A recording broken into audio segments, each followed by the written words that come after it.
The officer's hand moved to his gun before the boy even finished raising his hands. Zara Mitchell saw it happen through the emergency room window. The teenager, maybe 17, black, skinny, wearing a Lions jersey, standing in the parking lot with his palms up, shaking. The officer, white, young, twitchy, yelling something Zara couldn't hear through the glass. Then the shot. Clean through the chest. The boy dropped. Just dropped. Like someone cut his strings. The officer stood there, gun still raised, and Zara watched him look around. Not panicked, calculating. Like he was deciding what story to tell. That's when their eyes met through the window. That's when everything changed. Before we go any further, hit that subscribe button right now. This story needs to be heard, and I need you with me until the very end. Drop a comment and tell me what city you're watching from. I want to see how far this truth travels. Now let's go back to the beginning. Zara's hands wouldn't stop shaking when the police arrived. Not the officer who'd fired. Different ones. 3 of them, uniforms pressed, expressions blank. She was still in her scrubs, still had the boy's blood on her shoes from when they'd brought him in. Dead on arrival. 17 years old.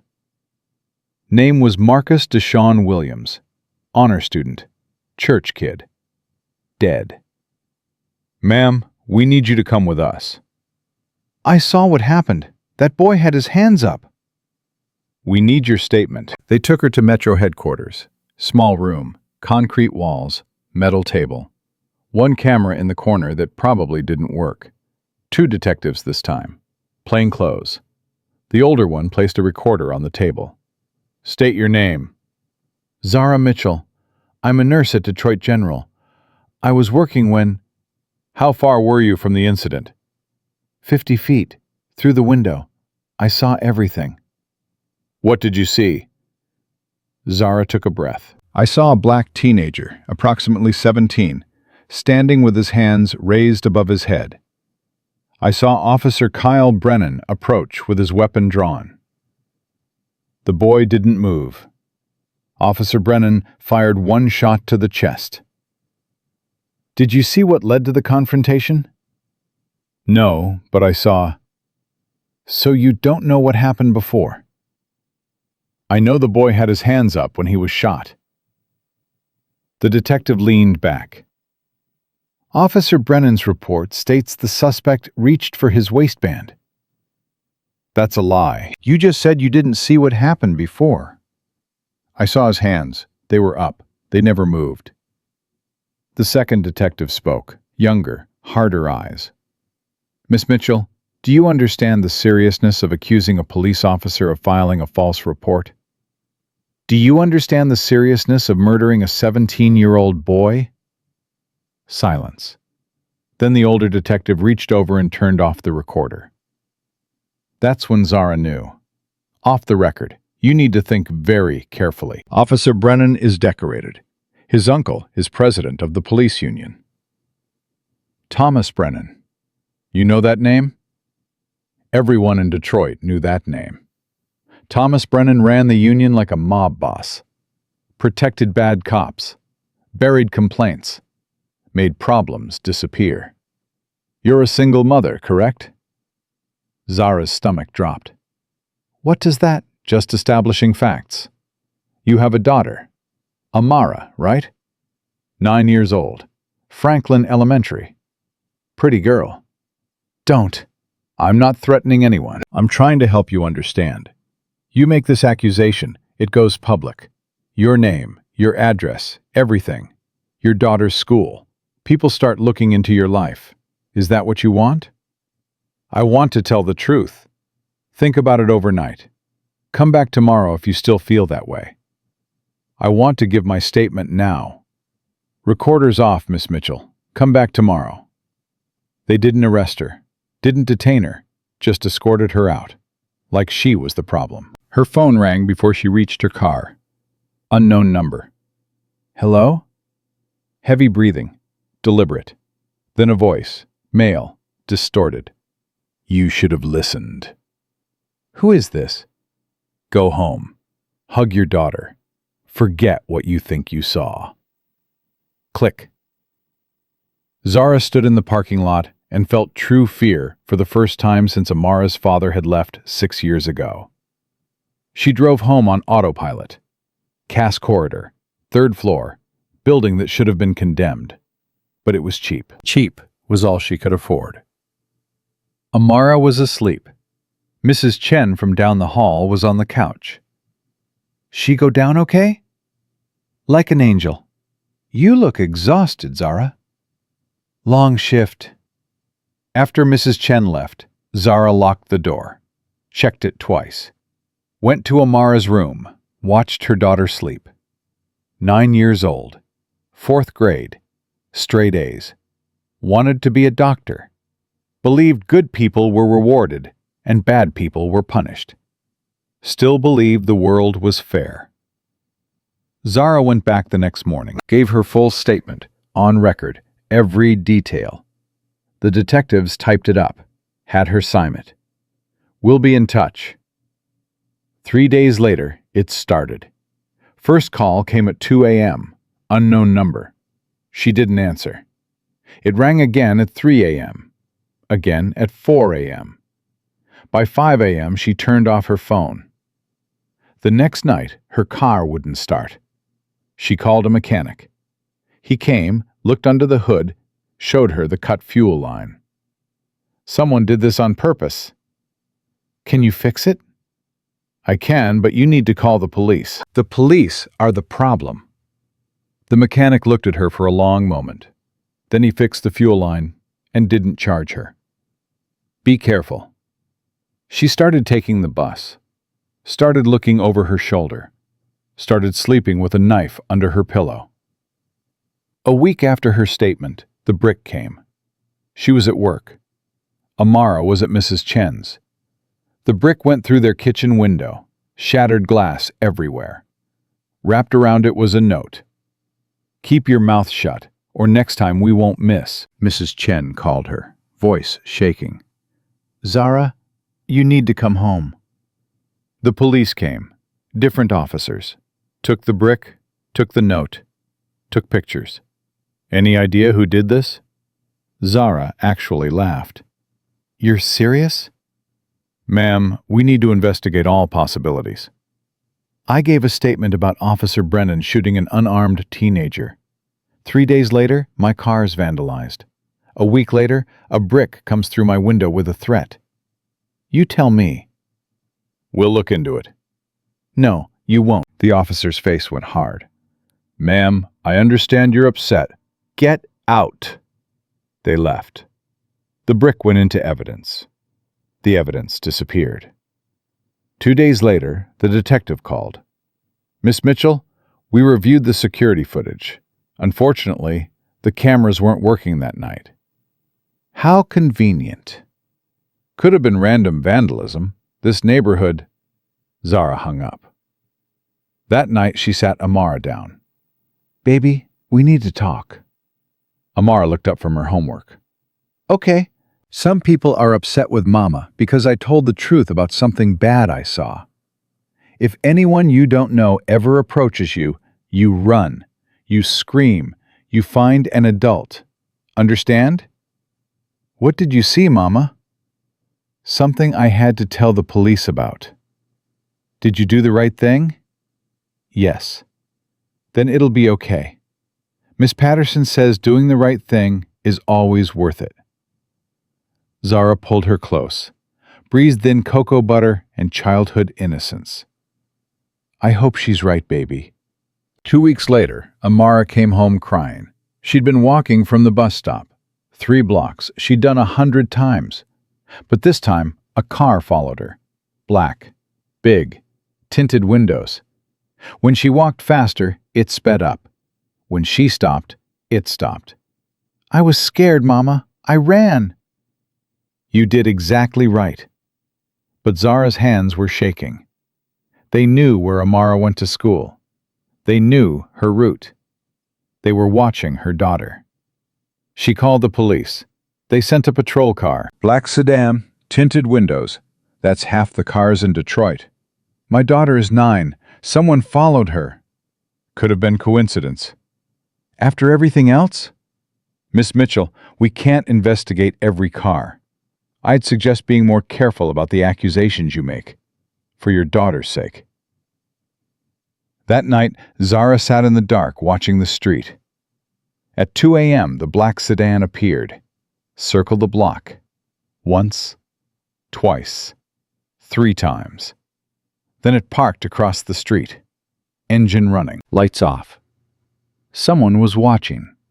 She grabbed her phone, started to dial 911. Stopped. What would she tell them? What would they do? Send officers who might be sitting in that car? At 3 a.m., the sedan drove away. At 6 a.m., Zara realized she'd been awake all night. At 7 a.m., she sent Amara to school with Mrs. Chen. At 8 a.m., she called in sick to work. At 9 a.m., she sat on her couch and admitted she was terrified. The internal affairs investigation was moving slow. That's what the civilian advocate told her. These things take time, especially with an officer involved. How long? Weeks, months maybe. I'm being threatened. My daughter's being followed. I don't have months. Have you filed reports? Multiple. Nothing's being done. I'll make calls, but Miss Mitchell, going up against the union, a lot of witnesses back out. I'm not backing out. I hope not, but be careful. Careful. Everyone said, be careful, like careful would bring that boy back. 3 days later, someone broke into their apartment. Zara was at work, Amara at school. When Zara came home at 7 p.m., the door was unlocked. Not broken, not forced, just unlocked. She pushed it open. Hello? Nothing. She walked through. Nothing missing, nothing broken, everything the same except one thing. On the kitchen table, spread out like playing cards, photographs. Amara at school, Amara at the playground, Amara walking home, Amara through her bedroom window, asleep in her bed. Zara's knees gave out. Someone had been in their home. Someone had watched her daughter sleep. Someone had stood outside that window and taken pictures. The photos were time-stamped. The most recent was from this morning. She called the police. They came, took the photos, took her statement. Any idea who did this? The same people who vandalized my car, who threw the brick, who've been threatening me since I testified against Officer Brennan. You're saying police officers broke in? I'm saying someone with a key did. Any proof? Just coincidence after coincidence. We'll file a report. And then? We'll investigate. Like you investigated the brick? My car? Miss Mitchell, these accusations, get out. They left. Zara locked the door, slid down to the floor, finally cried. Great heaving sobs. She'd done the right thing, told the truth, and her daughter was paying the price. When Amara came home, Zara was waiting. Pack a bag, baby, just what you need. Are we going somewhere? Zara stopped. Going where? Her mother was dead, father gone, sister in Atlanta hadn't spoken in 5 years. No friends close enough, no family, just her and Amara, like always. Mama, what's wrong? Everything's going to be okay. You're lying. You pull me close when you lie, when you want to protect me. 9 years old. Too smart. Too much like her mother. Bad people are trying to scare us, but I won't let them hurt you. Amara nodded against her chest. I believe you. That night, Zara pushed the couch against the door, checked every window 3 times, kept the knife under her pillow, watched the street. The sedan didn't come, but that didn't mean they weren't watching. At 6 a.m., her phone rang. Unknown number. What do you want? 24 hours to recant your statement. I'm not recanting. Then you're making a choice. Think about your daughter. I am thinking about her. I don't want her growing up in a world where cops murder kids and get away with it. Noble. Stupid. What's her name again? Amara? Pretty little thing. Shame if something happened. Zara's vision went red. If you touch, you'll what? Call the police? Laughter. We are the police, sweetheart. We're everywhere. We know where you live, where you work, where Amara goes to school. We know her route home, her favorite park, the window in her bedroom that doesn't lock right. We know everything. Click. Zara sat there, phone pressed to her ear, out of options. Couldn't go to police, they were the threat. Couldn't run, where would she go? Couldn't protect Amara alone, wasn't strong enough, connected enough, anything enough. At noon she got an email, her supervisor. Zara, we need to discuss your absences. Please call. At 2 p.m. she picked Amara up herself, walked her home, locked the door, checked windows. At 3 p.m. someone knocked. Zara looked through the peephole. 2 women, one older, gray hair, kind eyes, one younger, blazer, briefcase. Miss Mitchell? I'm Rebecca Torres with Child Protective Services. We need to speak with you. Zara opened the door because she had to, because refusing would look worse, because maybe this was the thing that finally broke her. What's this about? We received a complaint, anonymous, alleging neglect, that your daughter has been left unsupervised, that you've been missing work, that your home may be unsafe. That's not true. We still need to investigate. May we come in? Amara appeared in the doorway. Mama, who is it? Rebecca Torres smiled, the kind of smile that didn't reach her eyes. Hello, sweetheart. What's your name? Amara. That's beautiful. Amara, do you feel safe at home? Yes. Does your mama take good care of you? Yes, she's the best mama.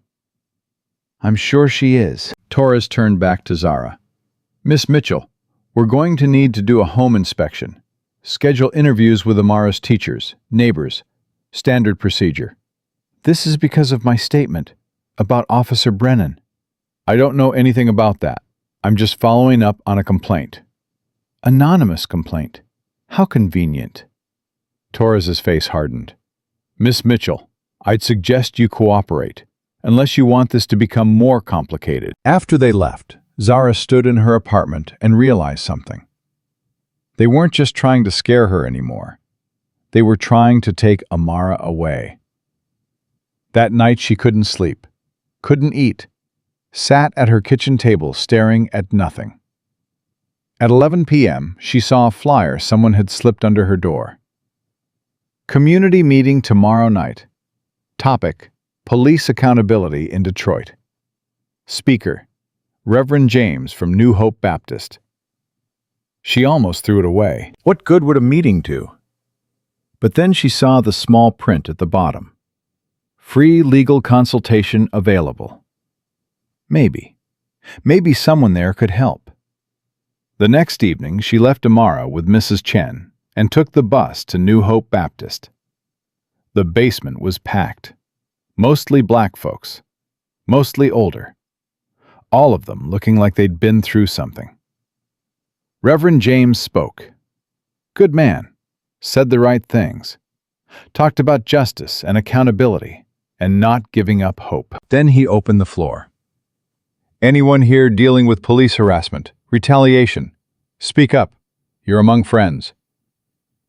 Zara raised her hand before she could stop herself. Yes, sister? She stood, voice shaking. I witnessed an officer shoot an unarmed teenager. I gave a statement. Now they're threatening me, following my daughter. Child Services is investigating me. I don't know what to do.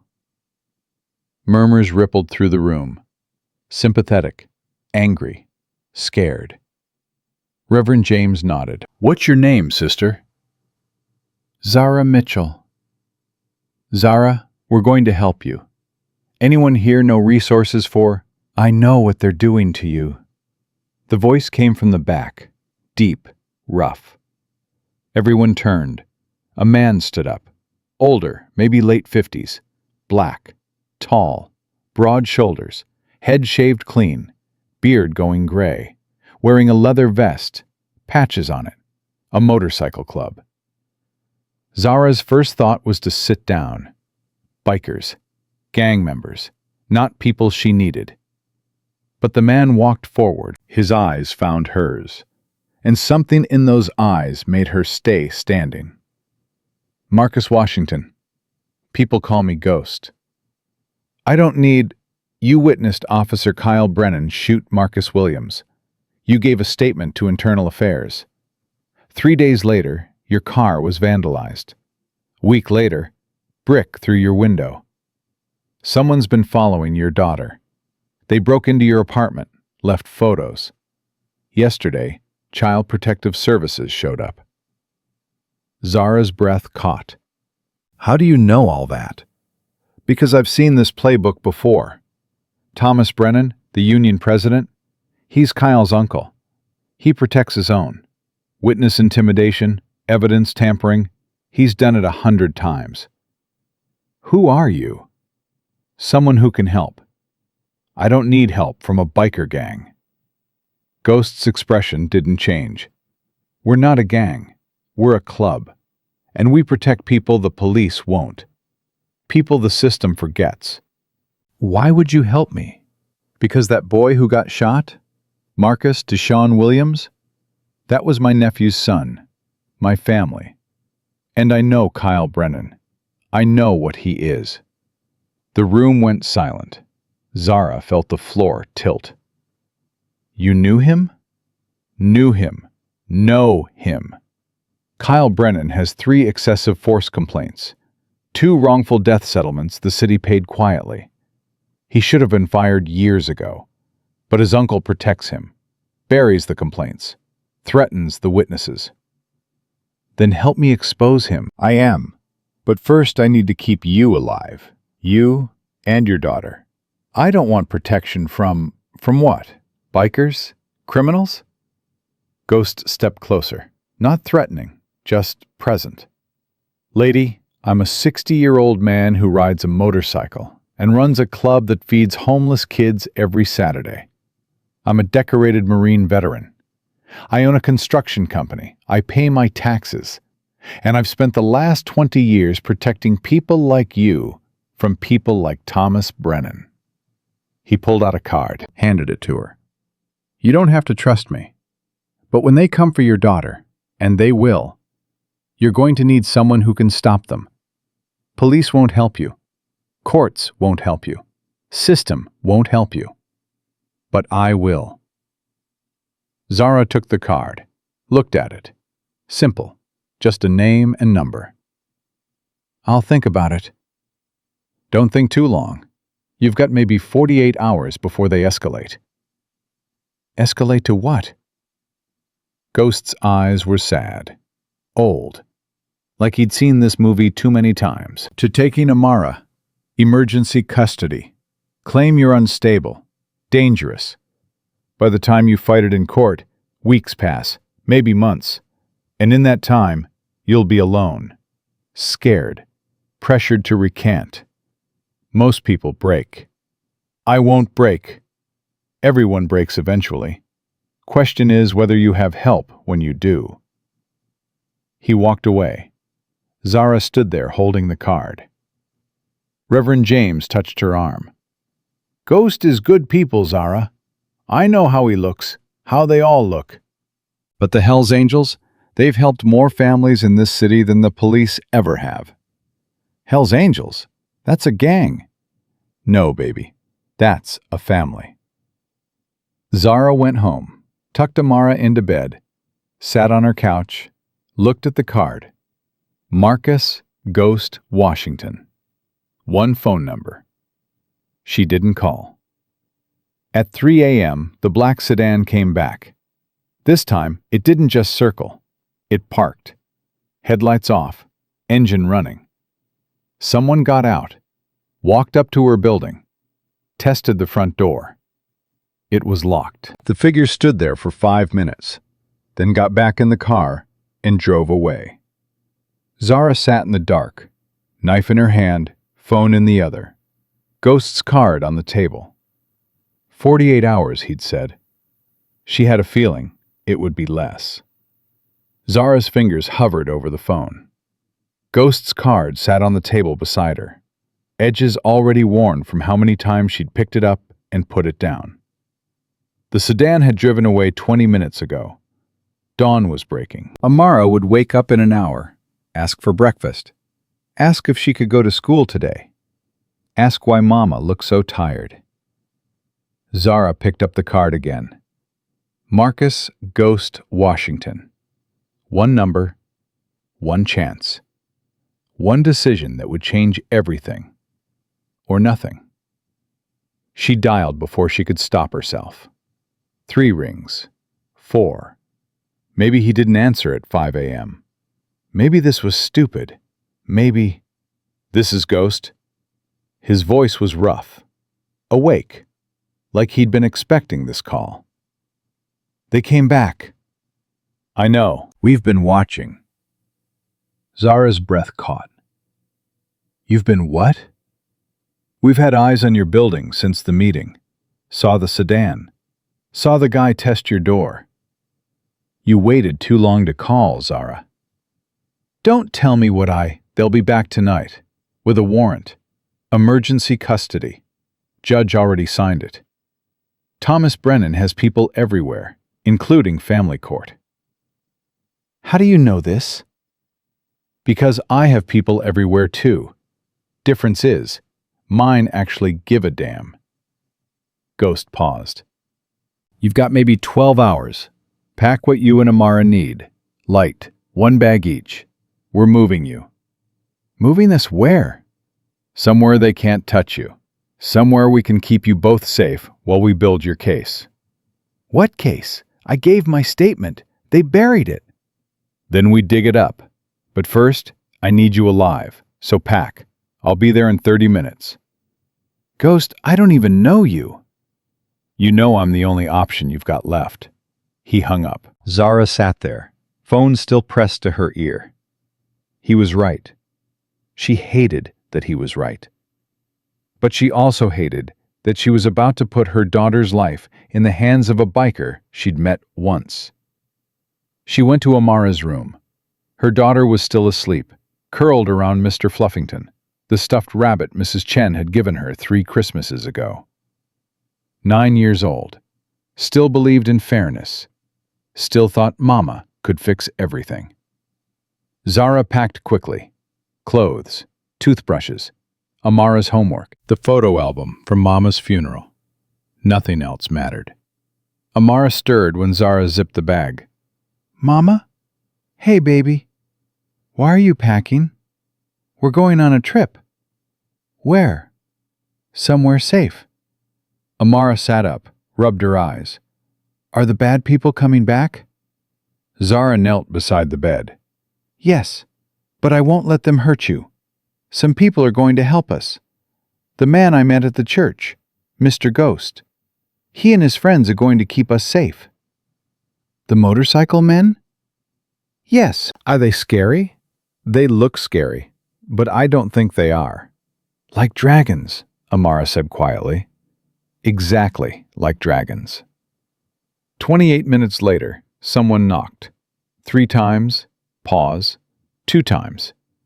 A code Ghost had given her. Zara looked through the peephole.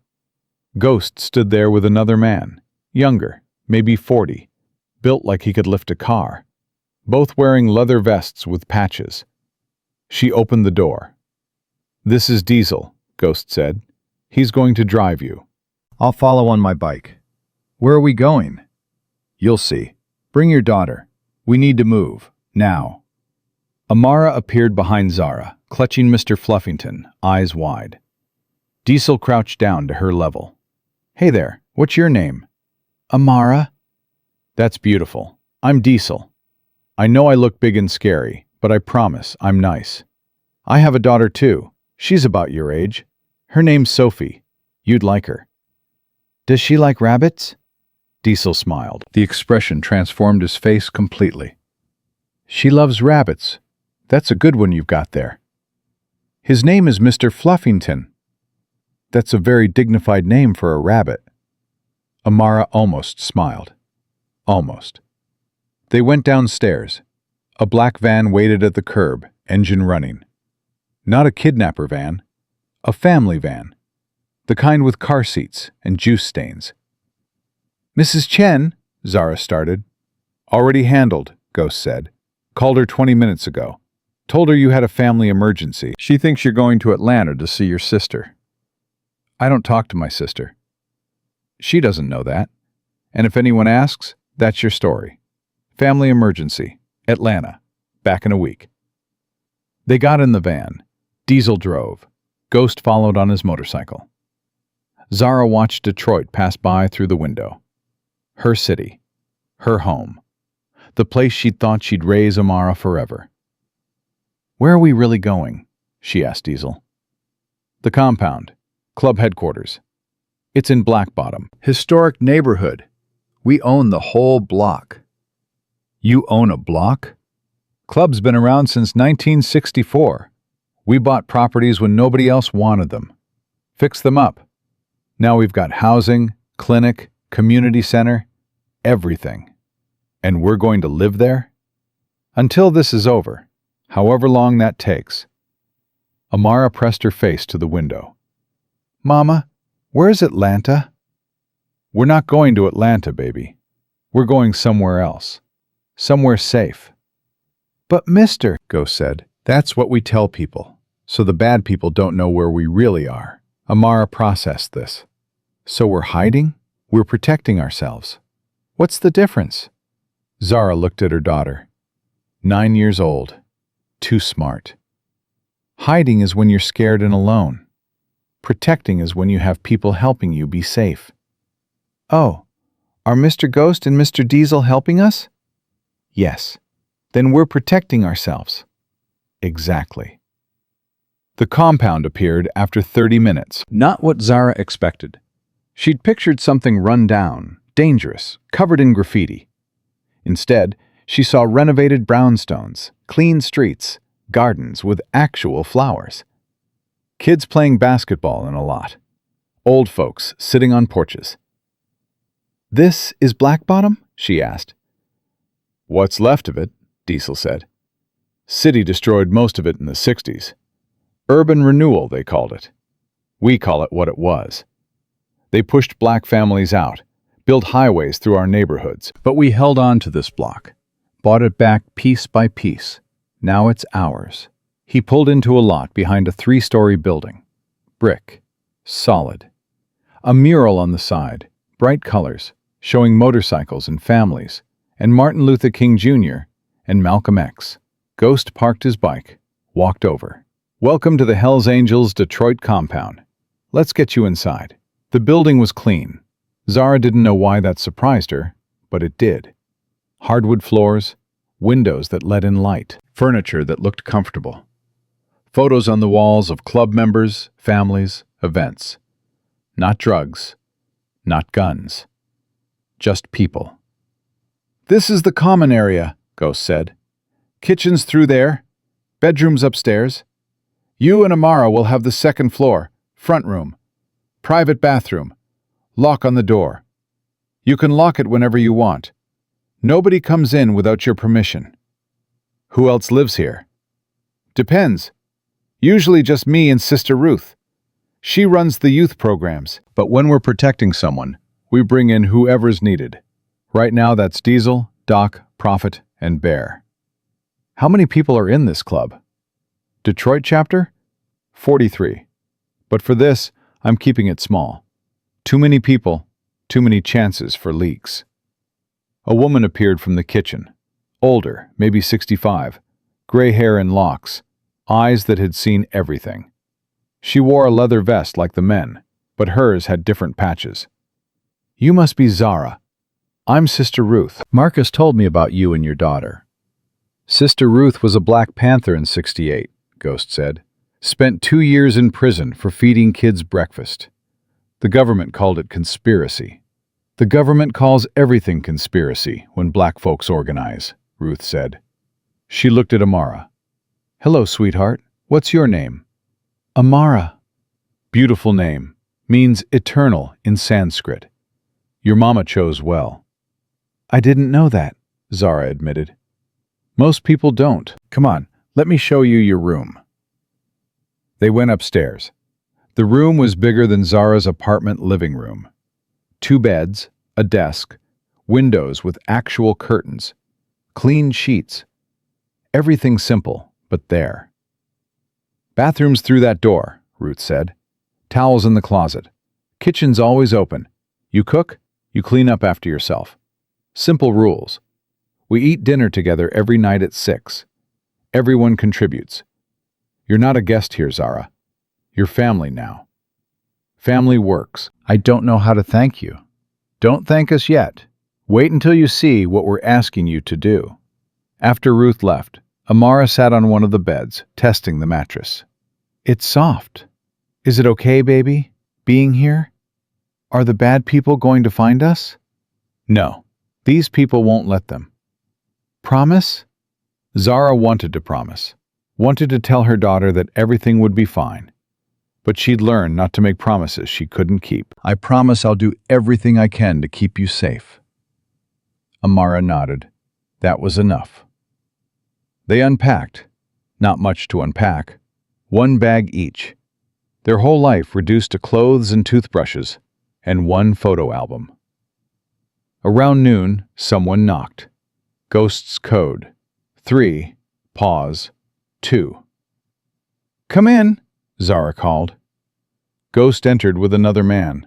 Younger than Ghost, maybe 50. Dark skin, silver beard. Kind eyes behind wireframe glasses. "This is Doc.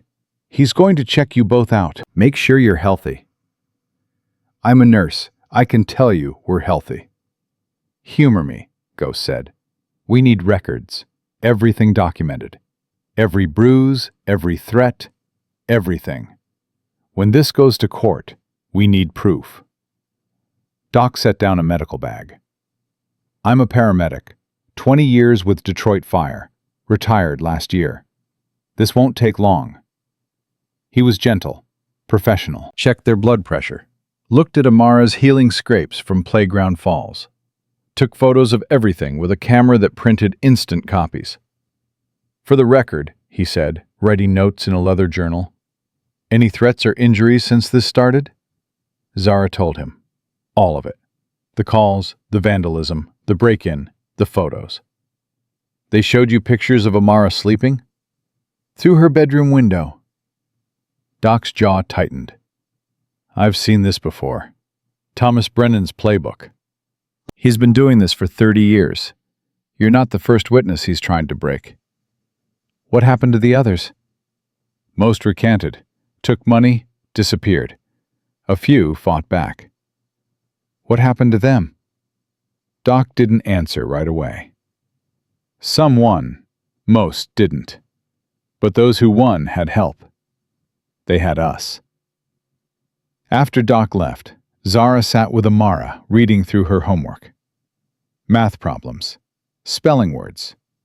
Normal things. Things that felt impossible now. "Mama, am I going back to school?" "Not yet. "When?" When it's safe." "Will it ever be safe?" Zara closed the homework folder. "Yes, baby, it will. But first, we have to make sure the bad people can't hurt us anymore." "How?" "By telling the truth, and by having good people help us." Dinner at 6 meant everyone. Ghost, Ruth, Diesel, Doc. 2 more men Zara hadn't met. One massive, quiet, sat in the corner. One older, white beard, gentle eyes. "That's Bear," Ghost said, pointing. "Doesn't talk much. Former military. He'll be on night watch. And that's Prophet. He's our chaplain. Muslim. Keeps us centered. Prophet smiled. Assalamu alaikum. Peace be upon you. And upon you peace, Zara replied automatically. Her grandmother had been Muslim. She remembered some prayers. You know the greeting? My grandmother taught me. Then you're already family. They ate together. Simple food. Fried chicken, greens, cornbread. Sister Ruth cooked like someone's grandmother. Everyone ate like they hadn't seen food in days. Tomorrow we start building your case, Ghost said between bites. I've got a lawyer coming. Civil rights attorney. She's good. She's fought the department before. Can she win? If we give her everything she needs, that means you tell her every detail, every threat, every call, every photo, everything. What about CPS? Ghost's face darkened. That's where it gets complicated. They filed emergency custody papers this morning. Hearings in 3 days. 3 days? But I thought we had... I told you they'd escalate. They did. Now we fight. How do I fight when they control the system? By proving they're corrupt. By showing the judge this isn't about neglect. It's about silencing a witness. And if the judge doesn't believe me, then we go higher. Federal court. Civil rights violation. Witness tampering. We've got options. But those take time. They do. Which is why we need to keep you and Amara safe while we work. After dinner, Amara fell asleep fast. Exhausted from stress, from fear, from everything. Zara sat beside her bed and watched her daughter breathe. A knock. Ghost's code. Come in. Ghost entered, closed the door behind him. You doing okay? Define okay. Fair point. He pulled up a chair. I know this is a lot. New place, new people, your whole life turned upside down. Why are you really doing this? I told you. Marcus Williams was my nephew's... No. Why are you really doing this? You don't know me. You don't owe me anything. Ghost was quiet for a long moment. My brother was killed by Detroit police in 1985. Traffic stop. He was 23. They said he reached for a weapon. He didn't have a weapon. He had a wallet. I'm sorry. Witness said she saw the whole thing. Said my brother had his hands up. She was white, older, credible. She gave a statement. What happened to her? 2 weeks later, she recanted. Said she'd been mistaken. Case closed. Cops got away with it. Did they threaten her? I don't know. I was 19, in the Marines. Came home for the funeral. Asked her why she changed her story. She wouldn't talk to me. Wouldn't even open her door. Maybe she was scared. She was. I could see it in her eyes. That's why I started this. The club, the protection work. So that the next time a witness saw something, the next time someone tried to tell the truth, they wouldn't have to face it alone. That was almost 40 years ago. Some fights take that long. Zara looked at her daughter. I don't want Amara to grow up fighting. Then we end it now. We make sure Kyle Brennan never wears a badge again. We make sure Thomas Brennan loses his power. We make sure no other mother has to choose between truth and safety. You really think we can do that? I know we can. Question is, are you strong enough to see it through? I saw a 17-year-old boy die. I'm not backing down. Good, because tomorrow it gets harder. He left. Zara sat in the dark and wondered what harder looked like. She found out at 4 a.m. Amara screamed. Zara bolted out of bed, knife in hand, ready for intruders. But Amara was alone, in bed, thrashing, fighting invisible attackers. The gun, Mama! The gun! Amara, wake up! Baby, wake up! Amara's eyes flew open, wild, unseeing. He's shooting you! He's shooting you again! I'm fine. I'm right here. Nobody's shooting anyone. But Amara couldn't stop crying, deep, heaving sobs that shook her whole body. Zara held her, rocked her, whispered reassurances that felt hollow. The door opened. Ruth appeared, wearing a robe, holding a cup of tea. Nightmares? How did you? Every child we've protected has them. PTSD doesn't care how young you are. She sat on the bed, handed Amara the tea. Chamomile with honey. My grandmother's recipe. It helps. Amara sipped it, hands still shaking. Sweetheart, what you're feeling is normal. Your brain is trying to process something scary. The nightmares are how it works through the fear. But Mama's right here. She's not hurt. Why do I still see it? Because fear doesn't follow logic. But you know what helps? Talking about it. Telling someone safe what you're afraid of. I'm afraid the bad men will hurt Mama. I'm afraid they'll take me away. I'm afraid we'll never be okay again. Those are real fears. And you know what? It's okay to be afraid. Brave people are scared all the time. They just keep going anyway. Mama says that too. Because it's true. Ruth looked at Zara. She can sleep in my room tonight if you want. Sometimes being around someone new helps. Changes the dream patterns. I don't want to be a burden. Baby, you're not a burden. You're a child dealing with trauma. That's what we're here for. Amara looked at Zara. Can I, Mama? If you want to. Amara went with Ruth. Zara sat alone in the dark and realized something. She'd been protecting Amara by keeping her close. But maybe what Amara needed was to know other people could protect her too.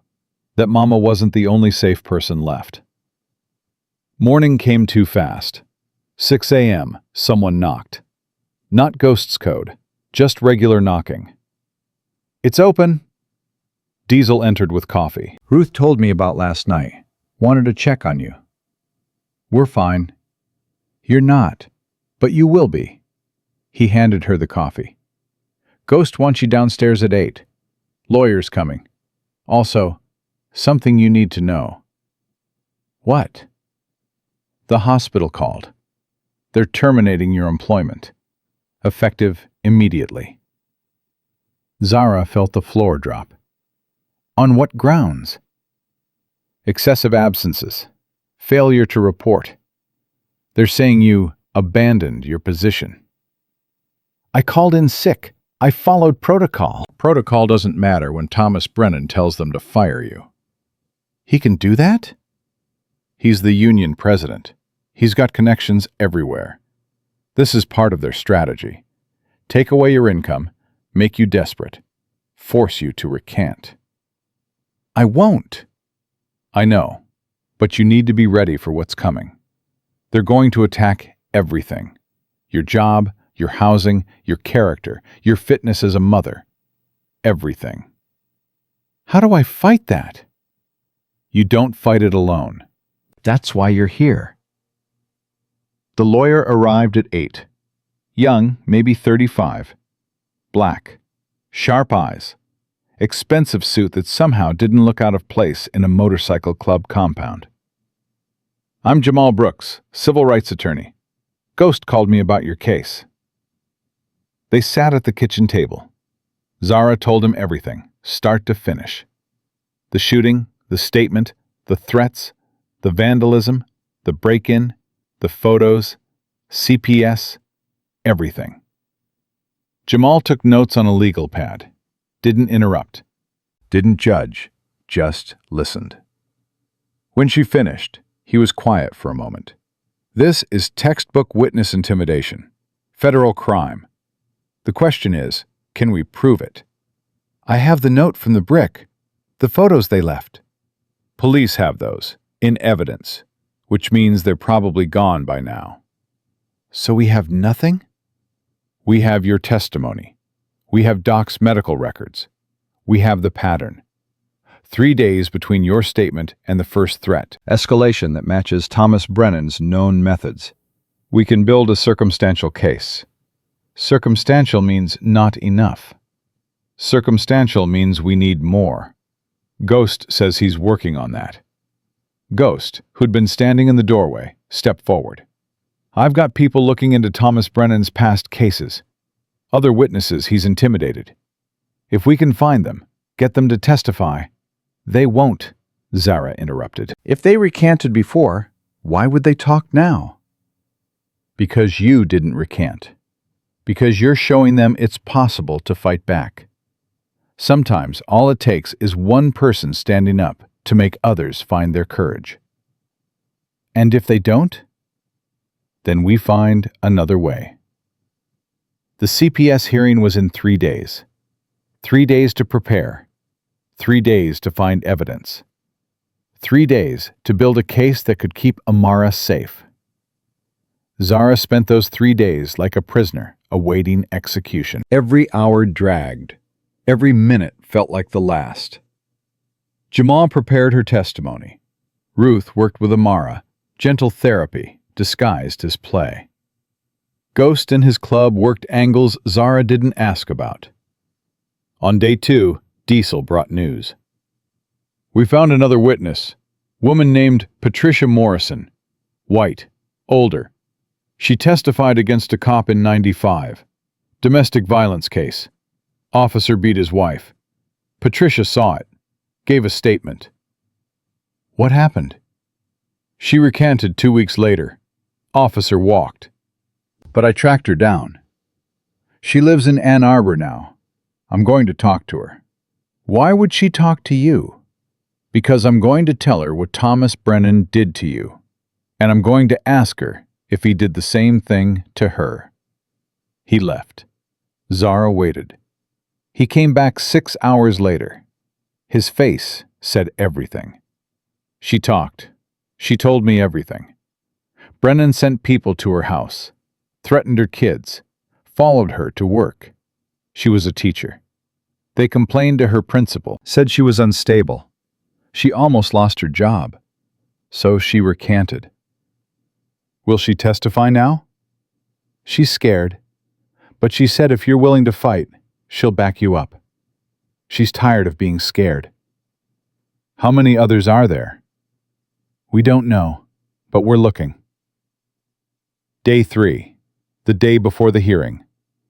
Zara couldn't eat, couldn't sleep, just paced her room while Amara colored with Ruth downstairs. Ghost found her around noon. We need to talk about tomorrow. What about it? Judge's name is Patricia Morrison. Zara's head snapped up. Like the witness? No relation, but she's got a reputation. Hard, fair, doesn't like the department much. Her son was killed by police in 2010. Justified shooting, but she's never forgotten. So she'll be on our side? She'll be on truth's side, which means we need to give her truth. Every detail, every piece of evidence, everything. And if it's not enough, then we appeal, and we keep appealing. And we make so much noise that someone eventually listens. That could take years. I know. Amara doesn't have years. She needs stability now. Then tomorrow, we make sure she gets it. That night, Amara crawled into bed with Zara, pressed close, whispered in the dark. Mama, are they going to take me away? No, baby. I won't let them. But what if you can't stop them? Zara held her daughter tighter. Then I'll fight until I can.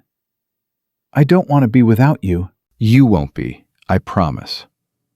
It was the first promise she'd made in weeks, and she meant it with everything she had. Morning came. The hearing was at 10 a.m. Zara dressed carefully, conservative, respectable. The kind of outfit that said, responsible mother, not troublemaker. Amara wore her Sunday dress, hair in neat braids Ruth had done, looking like the perfect child.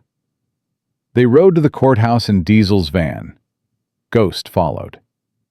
Jamal met them at the steps. Remember, just tell the truth. Don't embellish.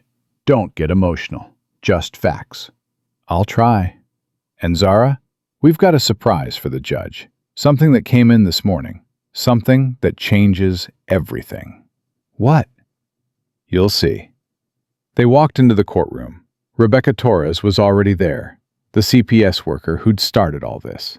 She saw Zara, didn't smile. The judge entered, middle-aged, black, stern expression. Judge Patricia Morrison. We're here for an emergency custody hearing. Child Protective Services versus Zara Mitchell. Counselor? Rebecca Torres's lawyer stood, young, confident. Your Honor, CPS received multiple complaints alleging neglect. Miss Mitchell has missed significant work. Her child has missed school. Her home was found to be unsafe.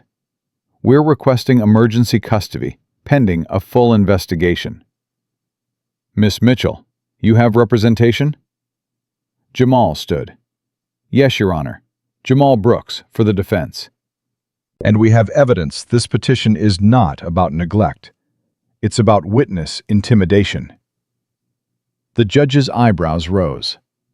Explain. Miss Mitchell witnessed a police shooting. Officer Kyle Brennan shot an unarmed teenager. Miss Mitchell gave a statement. 3 days later, the harassment began. Her car vandalized. Brick through her window. Anonymous photos left in her home. And now, suddenly, anonymous complaints to CPS. Your Honor, this is a coordinated effort to silence a witness. That's a serious accusation, which is why we're prepared to prove it. Jamal handed the judge a folder. These are statements from 3 other witnesses. All testified against officers. All were subsequently harassed by people connected to Thomas Brennan's union. All eventually recanted. Patricia Morrison is here today to testify. The judge looked up. Patricia Morrison, the teacher from Ann Arbor? Yes, Your Honor. Bring her in. Patricia Morrison walked in. Older, nervous. But there, she took the stand, swore to tell the truth. Miss Morrison, why are you here today? Because I'm tired of being silent. 29 years ago, I watched a police officer beat his wife. I gave a statement. 2 weeks later, men came to my house. They knew my children's names. They knew where I worked. They threatened me. I recanted. The officer walked. And I've regretted it every day since. Who were these men? I don't know. But the officers' union representative was Thomas Brennan. And I know what happened to Miss Mitchell is exactly what happened to me. The courtroom went silent. Judge Morrison looked at Torres. Do you have a response to this? Torres's lawyer stood. Your Honor, this is irrelevant. This hearing is about neglect, not... This hearing is about whether an emergency removal is necessary. If Miss Mitchell is being harassed, and that harassment is the reason for missed work and school, then the removal is not necessary. The harassment is. She looked at Zara. Miss Mitchell, are you able to care for your daughter? Yes, Your Honor. Do you love your daughter? More than anything. Then why is she missing school? Because I'm afraid someone will take her. Because men followed her home. Because they broke into our apartment and left photos of her sleeping. Because they called me and told me they know which window in her room doesn't lock. Judge Morrison's face hardened. Do you have evidence of this? Photos, Your Honor. Medical documentation. Witness statements. All in the folder. The judge read, and read, and read. Finally, she looked up. Petition denied. No emergency custody. However, she looked directly at Torres. I want a full investigation. Not into Miss Mitchell. Into who filed these complaints and why. If I find this was coordinated harassment, there will be consequences. Severe ones. Torres's face went pale. Court adjourned. Outside, Zara couldn't breathe. Couldn't think. Just held Amara and shook. We won, Jamal said. You kept your daughter. For now. For now. But this is bigger than now. The judge ordered an investigation. That means people will start asking questions. Questions Thomas Brennan doesn't want asked. Ghost appeared beside them. Which means he'll escalate again. Let him, Zara said. Her voice was steel. I'm not running. I'm not backing down. And I'm not letting that bastard win. Good, because the real fight just started. They went back to the compound, celebrated quietly. Ruth cooked. Everyone ate. Amara smiled for the first time in days. But around midnight, Bear came inside. Fast. Urgent. We've got movement. 3 cars, circling the block. Not cops, not marked, but watching. Ghost stood. How many people? At least 6, maybe more. They know she's here. How? Diesel demanded. Doesn't matter. What matters is they're testing us, seeing if we'll fight. Will we? Bear asked. Ghost looked at Zara. That's not my decision. It's hers. Every eye in the room turned to Zara. If we leave, she said slowly, they win. If we hide, they win. If we back down, they win. I'm done letting them win. They might attack, Ghost warned. This compound, tonight. Then we fight. Ghost smiled. Not happy. Grim. All right then. Everybody up. We defend. And Zara realized that she'd just declared war on the Detroit Police Department. The compound went from quiet to combat-ready in under 3 minutes. Diesel killed the lights.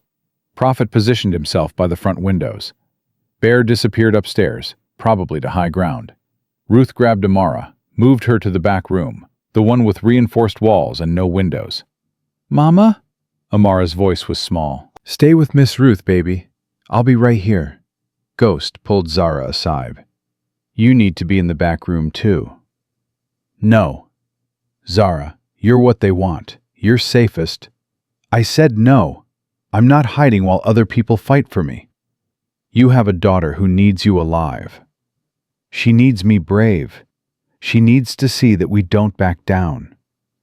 Ghost studied her face, searching for something. Whatever he found made him nod. All right, but you stay behind me. You don't engage. You don't make yourself a target. Understood? Understood. Diesel came back from the front. 3 cars stopped at the corner. Engines running. Nobody's getting out. Watching us, Ghost said. Seeing how we react. Or waiting for something, Prophet added. Like what? Prophet pointed to the street. A news van pulled up. Channel 7. Camera crew getting out, setting up lights. Media, Ghost breathed. They're not here to attack. They're here to make a scene. Why? Because attacking a compound full of bikers is illegal. But filming them and calling them dangerous? That's just news. The reporter appeared on camera, microphone in hand. Through the window, Zara could hear her. This is Amy Chen, reporting live from Black Bottom, where sources say a police witness is being held inside this building by the Hells Angels Motorcycle Club. Authorities are concerned for the safety of Zara Mitchell and her 9-year-old daughter, Amara. Held? Zara's voice rose. I'm not being held. I'm being protected. They're spinning it, Jamal said, appearing from somewhere. Making you look like a victim of the club instead of the department. We need to go out there. Tell them the truth. That's what they want. They want you on camera, looking scared, surrounded by bikers. Perfect image for discrediting you. So what do we do? Ghost's phone rang. He answered, listened, his face going dark. When? How many? All right, keep watching. He hung up. That was my guy at the department. They're sending a wellness check. 4 patrol cars. ETA, 5 minutes. Wellness check my ass, Diesel muttered. They're coming for her. Not if she walks out first, Jamal said. On her terms, with me, her lawyer. Not under arrest, just answering questions. Cooperating. That's a trap. Everything's a trap. Question is, which trap has an exit? Zara looked at the news camera. at the 3 cars still idling, at her daughter's face peeking around the doorway, scared and confused. "I'll go out." Zara, Ghost started. "I'll go out. With Jamal. We'll talk to them. Show everyone I'm here voluntarily. That I'm fine. That the club is protecting me, not holding me. And when the cops arrive, then I cooperate. I answer their questions. I show them I have nothing to hide. Unless they arrest you." "Can they?" Jamal shook his head. "Not without cause. You haven't committed a crime. You're a witness, not a suspect." "Then let's do this before I lose my nerve." She walked to the back room. Amara ran to her. "Mama, what's happening?" "I'm going outside to talk to some people. Miss Ruth is going to stay with you. Mr. Ghost and Mr. Diesel will be right outside that door. Nobody's going to hurt you, I promise." "Don't go." "I have to, baby. But I'll be back in 10 minutes. You count to 600. By the time you're done, I'll be back." "What if you're not?" Zara knelt down, cupped her daughter's face. "Then Mr. Ghost will take care of you until I can. But I will come back. Team Sullivan doesn't break." "Team Sullivan doesn't break," Amara repeated, voice shaking. Zara kissed her forehead, stood, and walked to the front door before she could change her mind. Ghost stopped her at the threshold. "You don't have to do this." "Yeah, I do. Because if I hide, they win. And I'm done letting them win." She opened the door. The camera lights hit her face immediately. Blinding. Hot. The reporter rushed forward. "Miss Mitchell, Amy Chen, Channel 7, is it true you're being held by the Hells Angels?" "No, I'm here voluntarily. They're protecting me." "Protecting you from whom?" "From the people who've been threatening me and my daughter since I witnessed a police shooting." "You referring to the Marcus Williams case?" "I'm referring to the fact that I saw Officer Kyle Brennan shoot an unarmed teenager, and ever since I gave my statement, my life has been systematically destroyed. The police department denies any involvement in... The police department is lying." Jamal touched her arm. "Zara, we should..." Sirens, getting closer. 4 patrol cars appeared, lights flashing, pulling up to the compound. 8 officers got out. One she recognized, the older detective from her first interview. He approached slowly, hands visible. "Miss Mitchell, we received a report you might be in danger." "I'm fine." "We'd like to verify that. May we come inside?" "No," Ghost said, appearing beside Zara. "You may not. Miss Mitchell is here voluntarily. She's not under arrest. You have no warrant. You don't come inside." "Sir, we're not here to arrest anyone. We're conducting a wellness check." "Then check her wellness." "She's standing right in front of you. She's fine. Check complete." The detective's jaw tightened. "Miss Mitchell, are you being coerced in any way?" "No. These people have been protecting me from harassment and threats. That's all." "What kind of threats?" "The kind that involve photos of my daughter sleeping. The kind that involve emergency custody hearings filed the day after I testified. The kind that come from people connected to your department." "Those are serious accusations." And yet, here you are, not investigating the threats, but investigating the people protecting me from them. The detective looked at the cameras, at the 3 civilian cars still watching, at Ghost and the other club members standing behind Zara. He was calculating something. "Miss Mitchell, we'd like you to come to the station. Answer some questions. Voluntarily." "About what?" "About the threats you're alleging. We take witness intimidation very seriously." Do you? Because I filed multiple reports and nothing's been done. "Which is why we'd like to get a formal statement at the station where we can document everything properly." Jamal stepped forward. "My client will be happy to give another statement. Schedule it. We'll come in with proper notice. But she's not going anywhere tonight without 24 hours notice and a clear agenda. We're not asking for tomorrow. We're asking for now. And I'm telling you the answer is no." You want to question my client? You do it through proper channels. You don't show up at midnight with cameras rolling and demand she come with you." The detective's face went red. "Counselor, I could arrest her for obstruction." "On what grounds? She's answered your questions. She's told you she's safe. She's offered to give a formal statement with proper notice. What exactly is she obstructing?" Silence. The detective knew he had nothing. The cameras caught all of it. "We'll be in touch," he finally said. The officers left. The news crew stayed, but their camera turned off. Amy Chen approached Zara. "Off the record?" Zara looked at Jamal. He nodded. "Off the record," Amy said again. "I've been covering the department for 10 years. I know Thomas Brennan. I know how he operates. And I believe you." "Then why not say that on camera?" "Because saying it without proof gets me fired." "But if you can prove it, if you can give me documentation, evidence, anything solid, I'll run the story. I'll make sure everyone knows what he's doing." "Why would you risk that?" Amy's expression shifted, became personal. "Because 8 years ago, my brother was beaten by Detroit police. He filed a complaint. 2 weeks later, the complaint disappeared. My brother dropped it, said he wanted to move on. But I know Thomas Brennan visited him. I know something was said, and my brother has never been the same." She handed Zara a card, "My personal number. You get proof? You call me. I'll make sure the city sees it." She left. The civilian cars finally drove away. The street went quiet. Zara walked back inside. Her legs were shaking, her hands were numb. But she'd done it. She'd faced them down. Amara ran to her, crashed into her legs. "You came back!" "Told you I would." "Did you count to 600? I got to 400, and then lost track." "That's okay, baby. I'm here now." Ghost locked the door.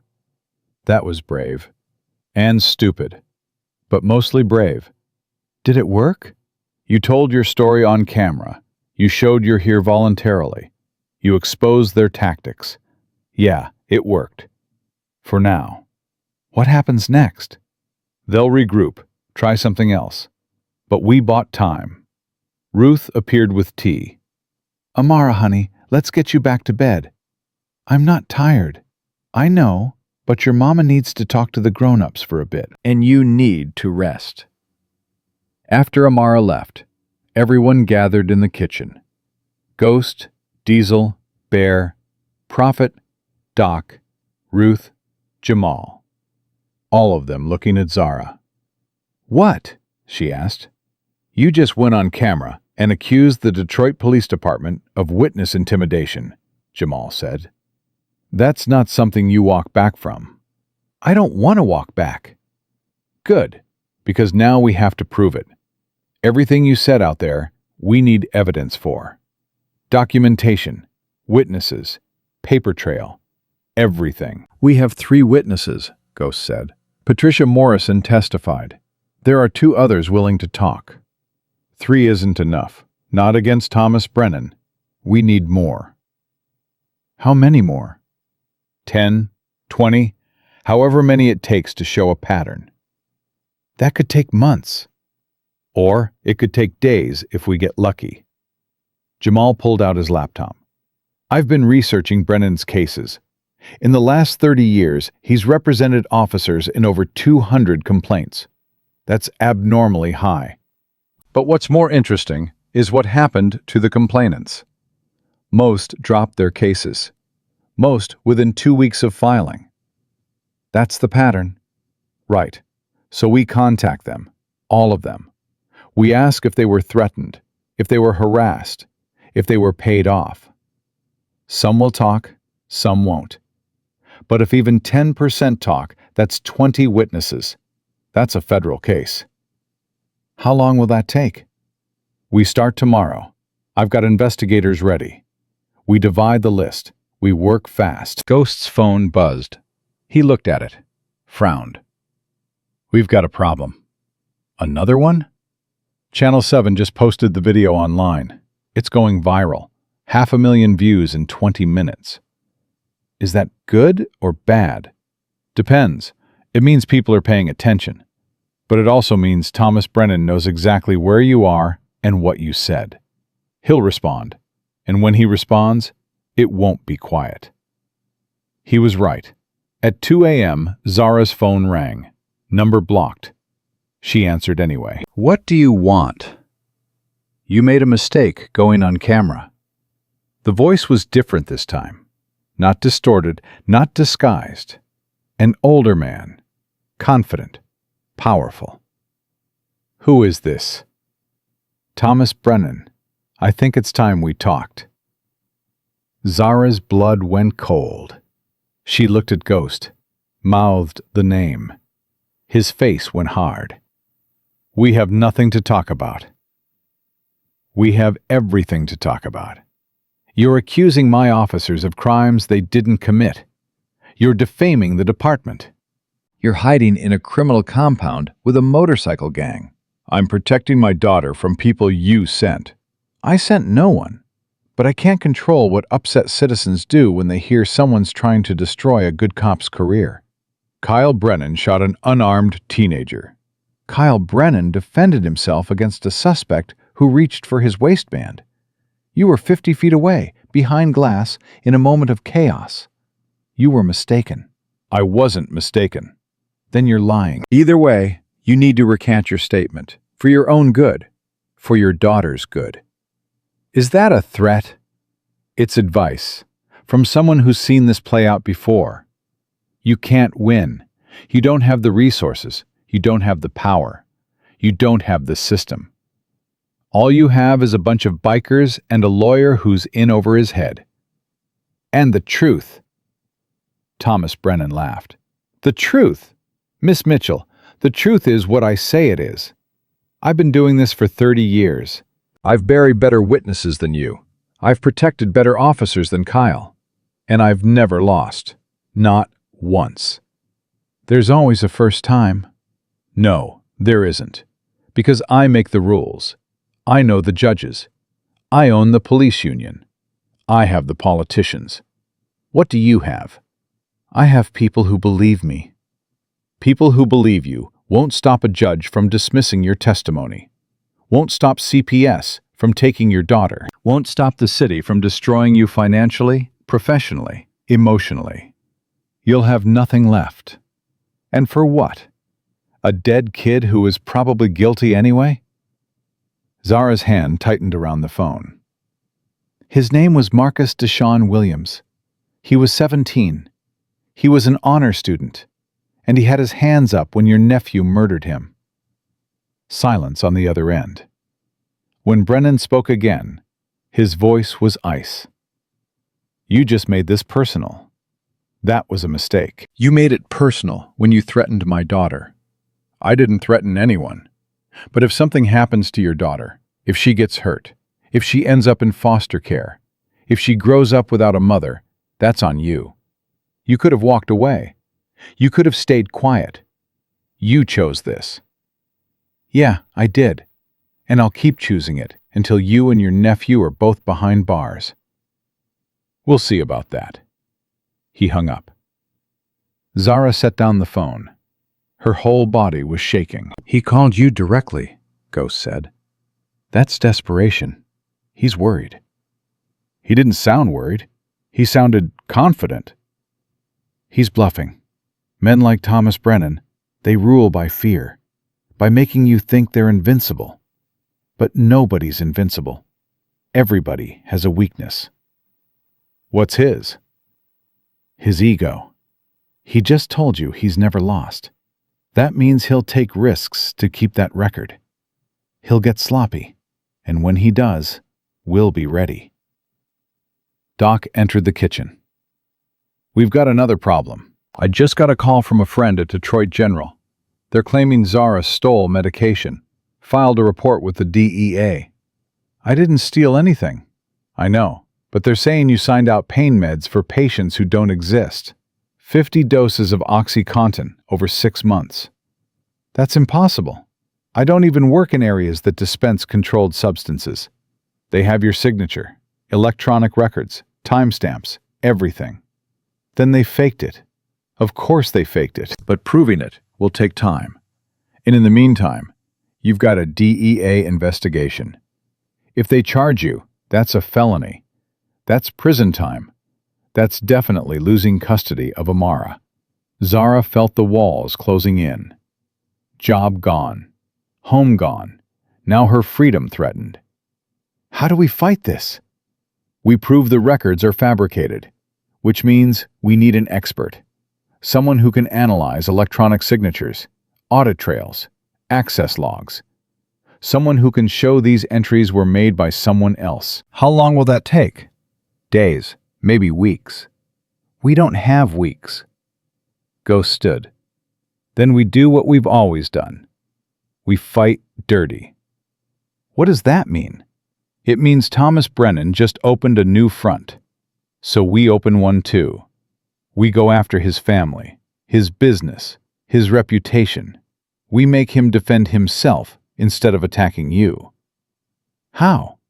I've got files, 20 years of collecting dirt on bad cops, including Kyle Brennan. Everything he's done, everyone he's hurt. We release it. All of it. Make him the story instead of you. That's dangerous. Everything's dangerous now. Sitting here, doing nothing, that's dangerous. Fighting back, that's dangerous. Pick your danger. Zara looked around the room, at these people who'd become her family in a week, who'd risked everything for her, who were still risking everything. We fight back.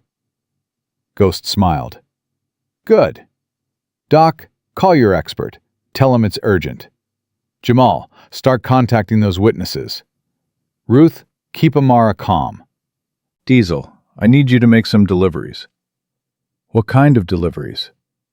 The kind that show Thomas Brennan we're not playing defense anymore. They scattered. Zara sat alone in the kitchen, exhausted but wired. She'd just declared war twice in one night, once on camera, once on a phone call. There was no going back now. Amara appeared in the doorway. Mama, I can't sleep. Come here, baby. Amara climbed into her lap. Are the bad people going to hurt us? They're going to try, but we're not going to let them. How? By being smarter and braver, and by not giving up. I'm scared. Me too. But being scared doesn't mean we stop fighting. It means we fight even though we're scared. Is that what brave means? That's exactly what brave means. Amara was quiet for a moment. Mama, I want to do something brave. Like what?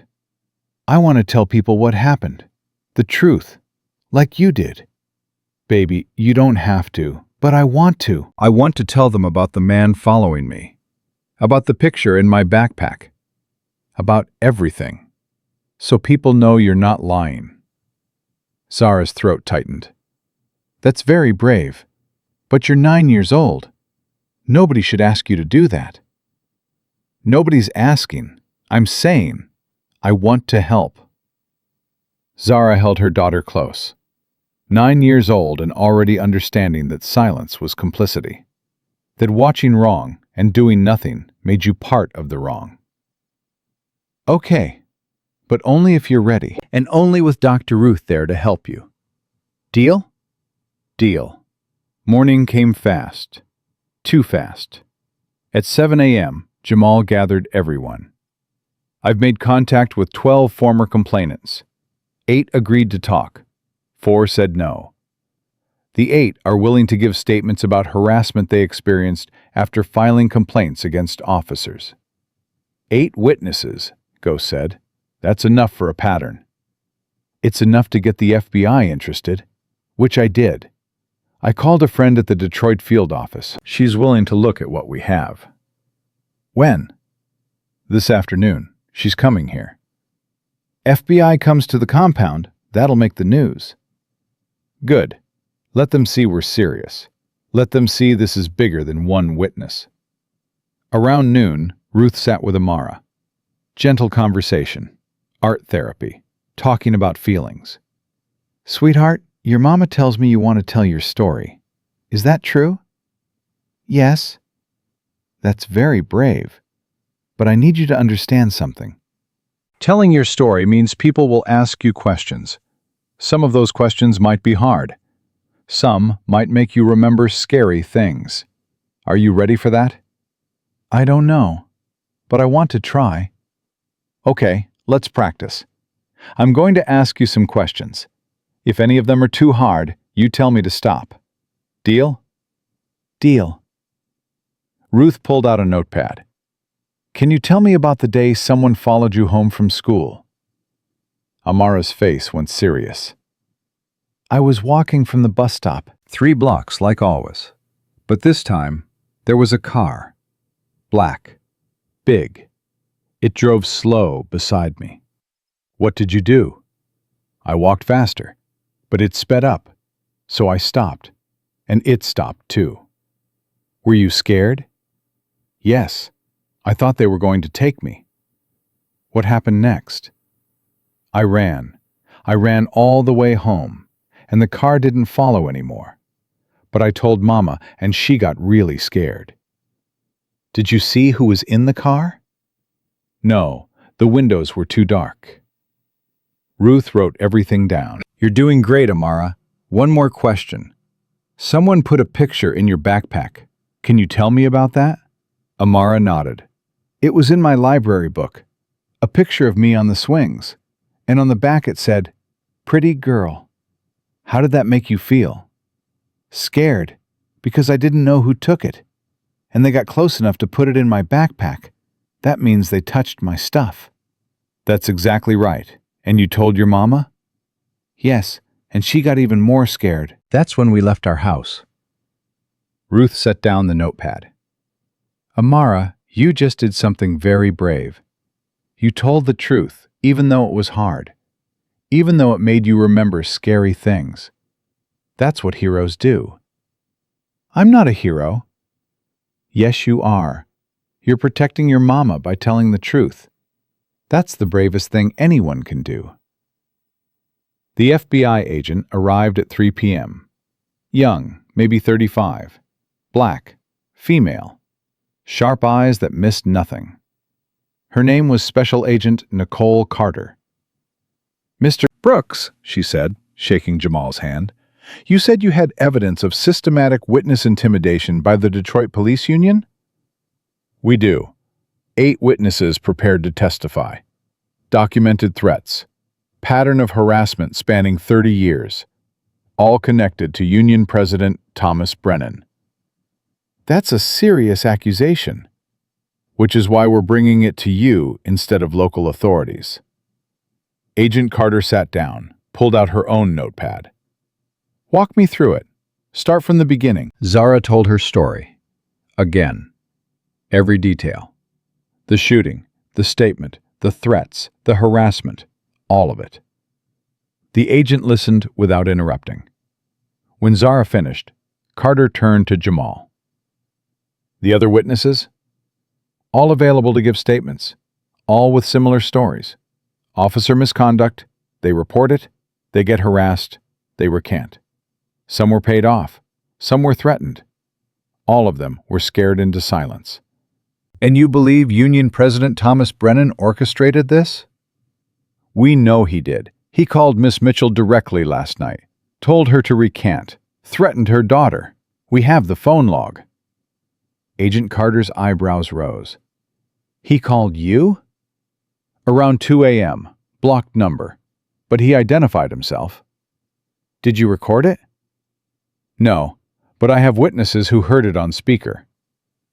Carter wrote that down. "I'll need sworn statements from everyone. I'll need all documentation, phone records, police reports, medical records, everything. And I'll need to interview the other witnesses myself." "How long will this take?" "Depends.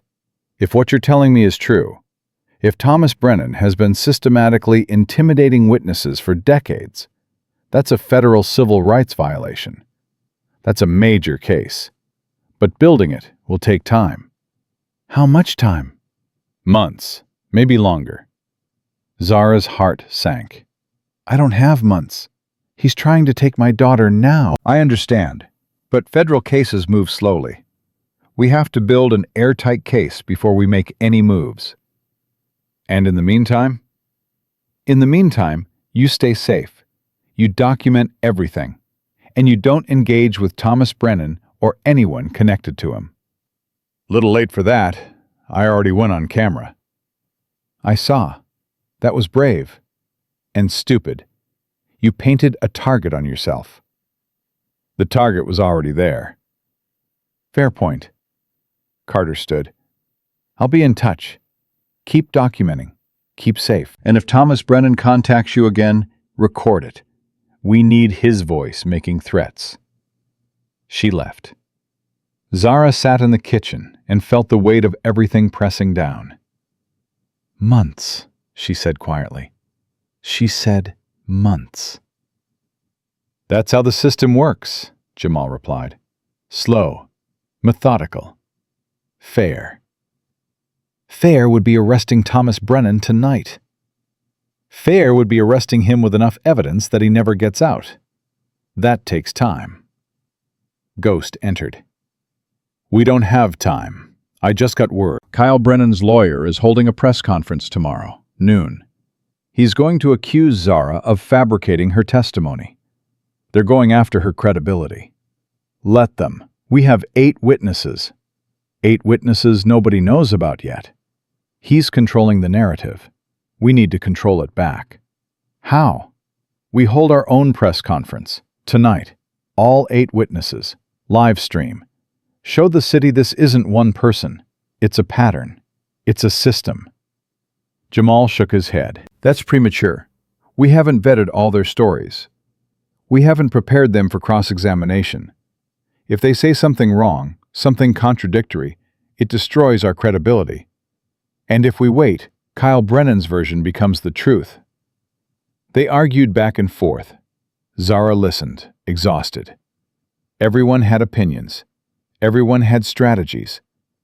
Everyone except the person who'd actually lived through this. Stop, she finally said. Both of you, stop. They stopped. We're not holding a press conference tonight.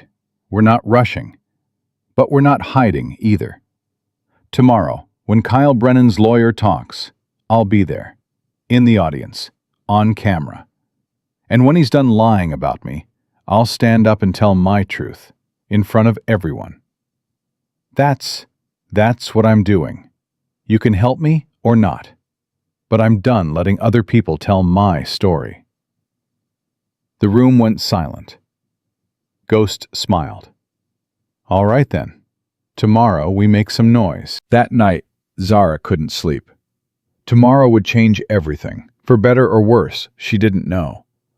But sitting in the dark, thinking about the 17-year-old boy who'd died, about her daughter who'd almost lost her mother, about all the other witnesses who'd been silenced over the years, she knew one thing for certain. She wasn't backing down. Not now, not ever, even if it killed her. Morning came with the kind of clarity that only sleepless nights bring. Zara sat at the kitchen table at 5 a.m., coffee going cold in her hands, watching Ruth prepare breakfast like this was just another day, like her life wasn't about to explode on camera in 7 hours. You should eat something, Ruth said, sliding eggs onto a plate. I can't. You can, you will. Because walking into that press conference on an empty stomach will make you faint. And fainting on camera is exactly what Thomas Brennan wants. Zara picked up her fork. The eggs tasted like cardboard. But Ruth was right. She forced herself to eat. Amara appeared in the doorway, still in pajamas, hair wild. Mama, are you leaving? Not yet, baby. Come here. Amara climbed into her lap. I had a dream you went away and didn't come back. I'm coming back. I promise. You can't promise that. Bad things happen. 9 years old. Too young to have learned that lesson. But here they were. You're right. I can't promise. But I can tell you, I'm going to fight like hell to come back. And Mr. Ghost and Miss Ruth are going to make sure I do. What if they can't? Then you know what to do. You remember our plan? They'd made it 2 nights ago. If something happened to Zara, if she was arrested or worse, Amara would stay with Ruth. Ghost would become her legal guardian. Jamal would fight for custody. It wasn't perfect, but it was something. I remember, Amara whispered. Good girl. Ghost appeared at 7. We need to talk strategy. They gathered in the living room. Ghost, Jamal, Diesel, Doc, Prophet. All of them looking at Zara like she was about to walk into a war zone. Which she was.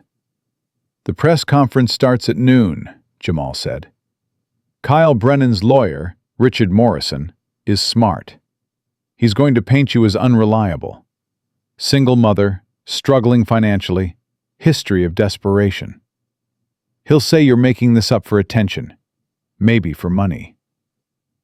I haven't asked for money. Doesn't matter. He'll imply it. He'll say you're unstable, that you've been brainwashed by a biker gang, that you're not credible. And when I stand up, he'll try to shut you down. Security will probably try to remove you. That's when we step in.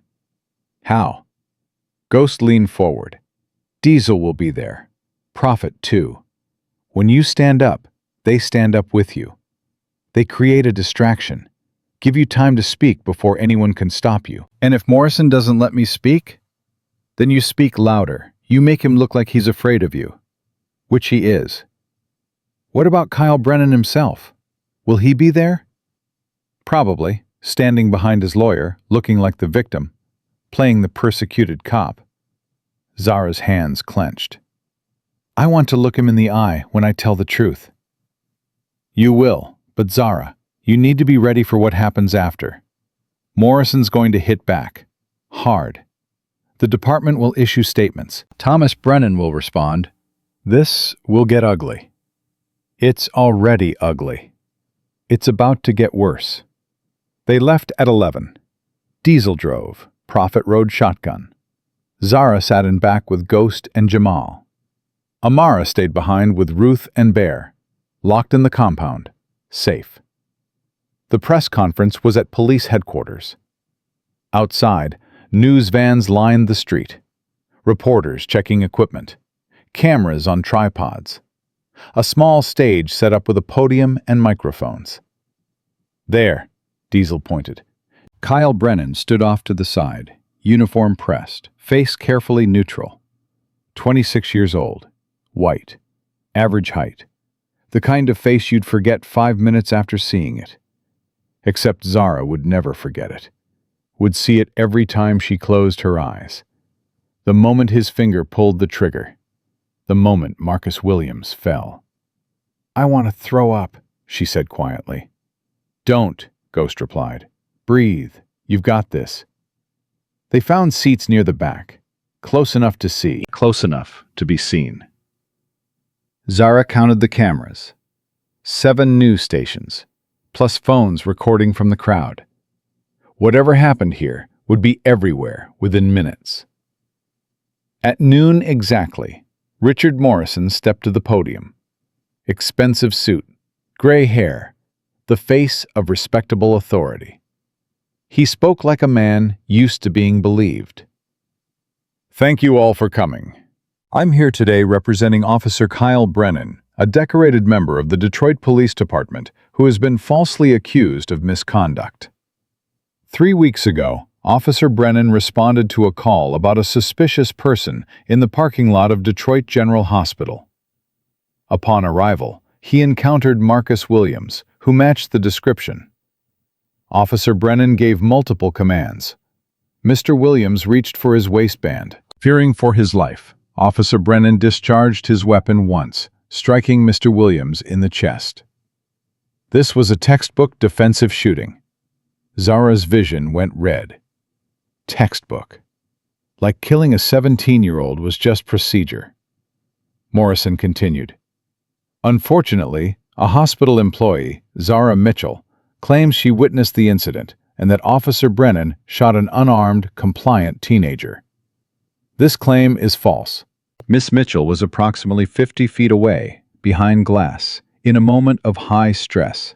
Her perception was compromised. Moreover, Miss Mitchell has a history of financial instability, employment issues, and has been living with known members of a criminal motorcycle organization. Not criminal, Prophet muttered beside her. Since making her accusations, Miss Mitchell has waged a campaign against Officer Brennan and the Detroit Police Department. She has made inflammatory statements to the media. She has refused to cooperate with investigators. She has hidden from authorities. All of this suggests someone with something to hide, not someone telling the truth. Zara's hands were shaking. Jamal touched her arm. Not yet. Officer Brennan is the real victim here. A good cop doing his job, now facing career destruction because of one unreliable witness with an agenda. We call on the prosecutor's office to dismiss any pending charges and to investigate Miss Mitchell for filing false reports. Morrison stepped back. Journalists shouted questions. He ignored them, turned to leave. Zara stood up. That's a lie. Every camera swung toward her. Morrison froze. Excuse me, ma'am, this press conference is... I'm Zara Mitchell, the unreliable witness you just spent 5 minutes destroying. And I'm telling you right now, in front of all these cameras, everything you just said is a lie. Security started moving toward her. Diesel stood up, blocking them. Prophet stood up on the other side. Suddenly, half the room was standing, creating chaos, giving Zara space. Marcus Williams had his hands up. I saw it. I was 50 feet away, yes, but I had a clear view. He was standing still. His hands were above his head. He was shaking. Scared. And your client walked up and shot him in the chest. Miss Mitchell, you need to leave. I'm not leaving. You got to talk, I get to talk. That's how truth works. Kyle Brennan stepped forward. For the first time, Zara saw emotion on his face. Anger. You're lying. You don't know what you saw. I know exactly what I saw. I saw you murder a child. He reached for his waistband. His hands were up. You weren't there. I was there. I watched you kill him. Morrison grabbed Kyle's arm, tried to pull him back. But Kyle shook him off, stepped closer to Zara. You think you're some hero? You're destroying my life for nothing. You destroyed that boy's life, his mother's life. You ended everything he could have been. He was a thug. He was 17. Cameras captured every second. The careful press conference dissolving into raw confrontation. You don't understand what it's like out there, Kyle's voice rose. Making split-second decisions, not knowing if someone's going to kill you. I did what I was trained to do. You were trained to kill unarmed teenagers? I was trained to protect myself. From what? From a scared kid who was following your commands? Morrison finally got between them. That's enough. Officer Brennan, we're leaving. No, Kyle shoved Morrison aside. I'm done letting her lie about me. I'm done being the bad guy when I did everything right. Jamal stood up. Officer Brennan, I'd suggest you stop talking. Everything you're saying is being recorded. I don't care. Let them record. Let everyone see I'm not the monster she's making me out to be. You shot an unarmed boy. Zara's voice broke. That makes you exactly the monster I'm making you out to be. Kyle stepped closer. Too close. Ghost moved between them. Back up, Ghost said quietly. Get out of my way. Not happening. Security finally broke through. 4 officers surrounded Zara. Ma'am, you need to leave the premises. She stays, a voice called from the back. Everyone turned. Amy Chen, the Channel 7 reporter, stood with her camera crew. She has a right to respond to accusations made against her. You let Morrison talk for 10 minutes. She gets the same. This is a police facility. We can remove anyone. On what grounds? She's not threatening anyone. She's not disturbing the peace. She's answering accusations. You remove her, you look like you're censoring her. And that will be my lead story tonight. The officers hesitated, looked at each other, looked at Kyle Brennan, whose face had gone white. Morrison grabs Kyle again. We're leaving. Now. They left. The crowd erupted, questions flying from every direction. Miss Mitchell, do you stand by your statement? Yes. Do you fear retaliation? I've already faced retaliation. That's why I'm here. What do you say to people who think you're not credible? I say watch that footage you just recorded. Watch Kyle Brennan lose control. Watch him admit he shot Marcus Williams. Then ask yourself, who's credible? Amy Chen pushed through. Zara, we need to talk. Off camera. Now. She pulled Zara aside. Ghost followed. What is it? I've been digging into Kyle Brennan's record. I found something. Something big. What? This isn't the first time. Kyle Brennan has shot 3 people in 4 years. All black. All under questionable circumstances. The department buried all 3 cases, paid settlements, sealed records. Zara's breath caught. 3 people? 3. 1 died. 2 survived but wouldn't testify. Zara, you're not his first victim. You're just the first witness who won't shut up. Can you prove this? I can. I have sources, sealed documents that were leaked, testimony that was never made public. This is the story, Zara. Not just Kyle Brennan shooting Marcus Williams. Kyle Brennan being a repeat killer that the department protected. When can you run it?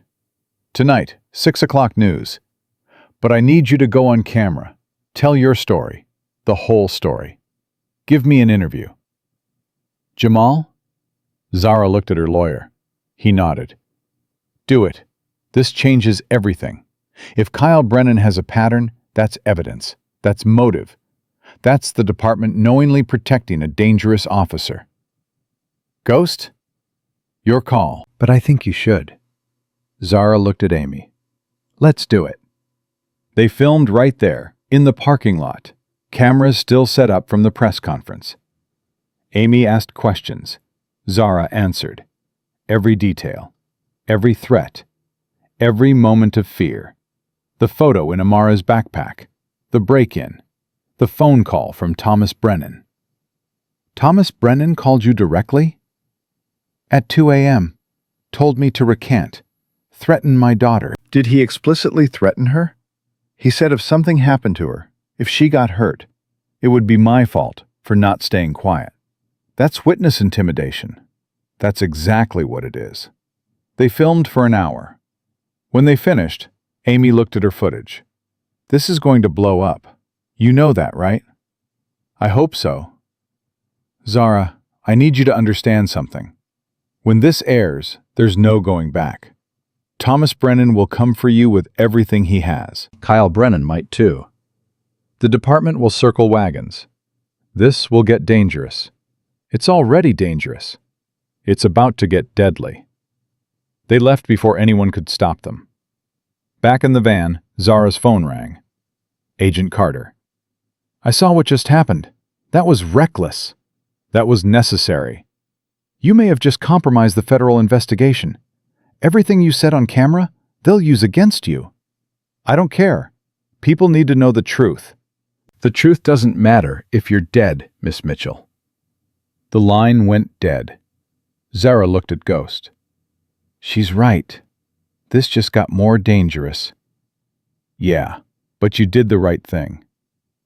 Did I? Or did I just paint a bigger target on my daughter? You showed people Kyle Brennan is guilty. You showed them the department is protecting him. That's bigger than one case. That's exposing a system.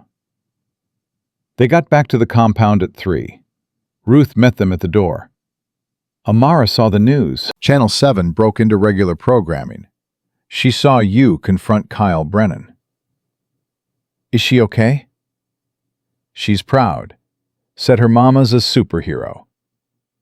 Zara's eyes filled with tears. She shouldn't have to see this. She's 9 years old in 2024. She's going to see violence whether we want her to or not. At least this way, she sees her mother fighting back. Amara ran down the stairs. Mama, I saw you on TV. You made the bad cop look scared. Baby, you shouldn't have. Miss Ruth let me watch. She said it was important. She said you were making history. I'm not making history. I'm just telling the truth. That's what makes history, Mama. People telling the truth when everyone else is lying. Doc appeared from the kitchen. We need to talk. I got a call from my contact at the hospital. They're escalating the drug theft charges.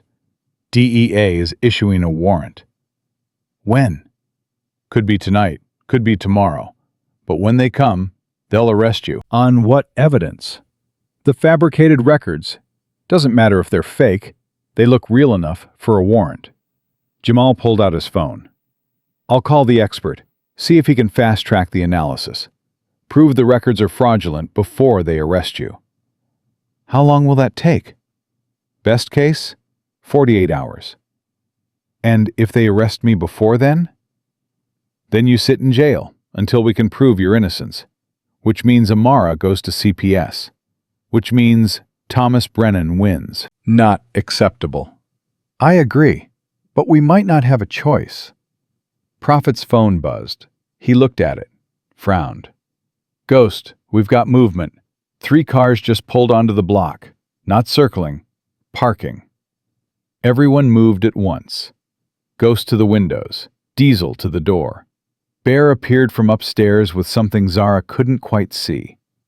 Prophet positioned himself near the back exit. How many people? Ghost asked. At least 9, could be more. Cops? Can't tell. Plain clothes, but moving like they're trained. Federal? Maybe, or Brennan's people. Zara felt her stomach drop. They're coming for me. We don't know that. A knock at the door. Hard. Official. Ghost looked through the peephole. Federal agents, DEA. They're executing the warrant, Jamal said. Right now. Can we refuse? Not if they have a warrant. Another knock, louder. Zara Mitchell, this is the DEA. We have a warrant for your arrest. Open the door. Ghost looked at Zara. Your call. We can stall, but eventually they'll come in. And if you fight them, then we all go to jail, not just you. Zara looked around the room, at these people who'd become her family, who'd risked everything. She couldn't let them go down with her. Open the door. Zara, open it. I'm not letting anyone else get hurt because of me. Ghost opened the door. 6 agents flooded in. Body armor, weapons drawn, moving like they expected resistance. Zara Mitchell? That's me. You're under arrest for theft of controlled substances. You have the right to remain silent. They cuffed her, right there in front of everyone. Amara screamed. Ruth grabbed her, held her back. Mama! Mama, no! It's okay, baby. Mr. Jamal is going to fix this.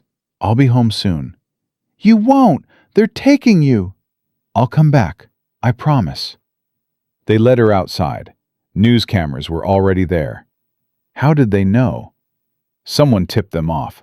Someone wanted this arrest on camera. Amy Chen pushed forward. Agent, can you comment on?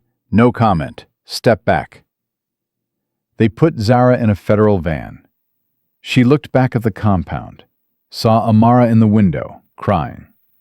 Saw Ghost on the porch, face dark with fury. Saw her whole world disappearing. The van drove away. At the federal building, they processed her. Fingerprints, photos, medical check. Questions she didn't answer because Jamal told her not to. They put her in a holding cell. Concrete, metal bench, 1 toilet. One other woman sleeping in the corner. Zara sat down and realized she was shaking. Not from fear, from rage. They'd waited until after the press conference, waited until she'd spoken out, then arrested her, making her look guilty, making her look like everything Morrison said was true. The door opened. An agent entered. Different from the ones who'd arrested her. Older, female, stern expression. "Miss Mitchell, I'm Special Agent Sandra Reeves, DEA. I have some questions." My lawyer said, "Your lawyer's not here, and you're facing federal charges. 25 counts of controlled substance theft. That's 25 years minimum. So I'd suggest you talk to me." "I didn't steal anything." "Then explain how your electronic signature is on 50 dispensation logs for non-existent patients." "I can't, because I didn't do it." "Someone did, using your credentials, your access codes, your biometric signatures." "Then someone stole my credentials." "Biometric signatures can't be stolen. They're your thumbprint, your retinal scan. Unless you're saying someone cut off your thumb and removed your eye, those records are yours." Zara's mind raced. Biometric signatures. The hospital had installed the system 2 years ago. Advanced security. Impossible to fake. Unless... When were these logs created? What dates? Reeves checked her file. "Various dates over the last 6 months. Most recent was 2 weeks ago." "I haven't worked at the hospital in 3 weeks. I was suspended, then fired. How could I have created logs 2 weeks ago if I haven't been there?" Reeves paused. "Your employment was terminated 3 weeks ago?" "Yes, my lawyer has the documentation." "But these records show you accessed the system 2 weeks ago, after you were terminated. Which proves they're fake. I couldn't have accessed a system I no longer had credentials for." Reeves was quiet for a long moment. "I need to make a phone call." She left. Zara sat in the cell and felt something shift. The DEA agent had seen the problem, had seen the timeline didn't work. Maybe this could be fixed. Maybe... The door opened again. Not Reeves. Another agent. Male. Younger. Harder eyes. "Zara Mitchell, you're being transferred." "Transferred where?" "Detroit County Jail. Judge denied bail. You're being held pending trial." "What? My lawyer?" "Your lawyer can meet you there. Let's go." They moved her again. Another van. Different facility. County jail was worse. Overcrowded. Loud. Violent. They put her in general population. 20 women in a room designed for 10. Everyone looking at her. The new girl. The cop's enemy. A woman approached. Older. Hard face. Prison tattoos. "You're the one on TV. The one calling out that cop." "Yeah." "That took guts. Respect." She turned to the room. "Anyone touches her answers to me. Understood?" Murmurs of agreement. The woman extended her hand. "Name's Maria. Did 8 years for drugs I didn't sell. Got out, violated parole. Back in. That's how it works." "I'm Zara."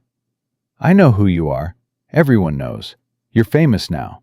Whether that's good or bad remains to be seen." Hours passed.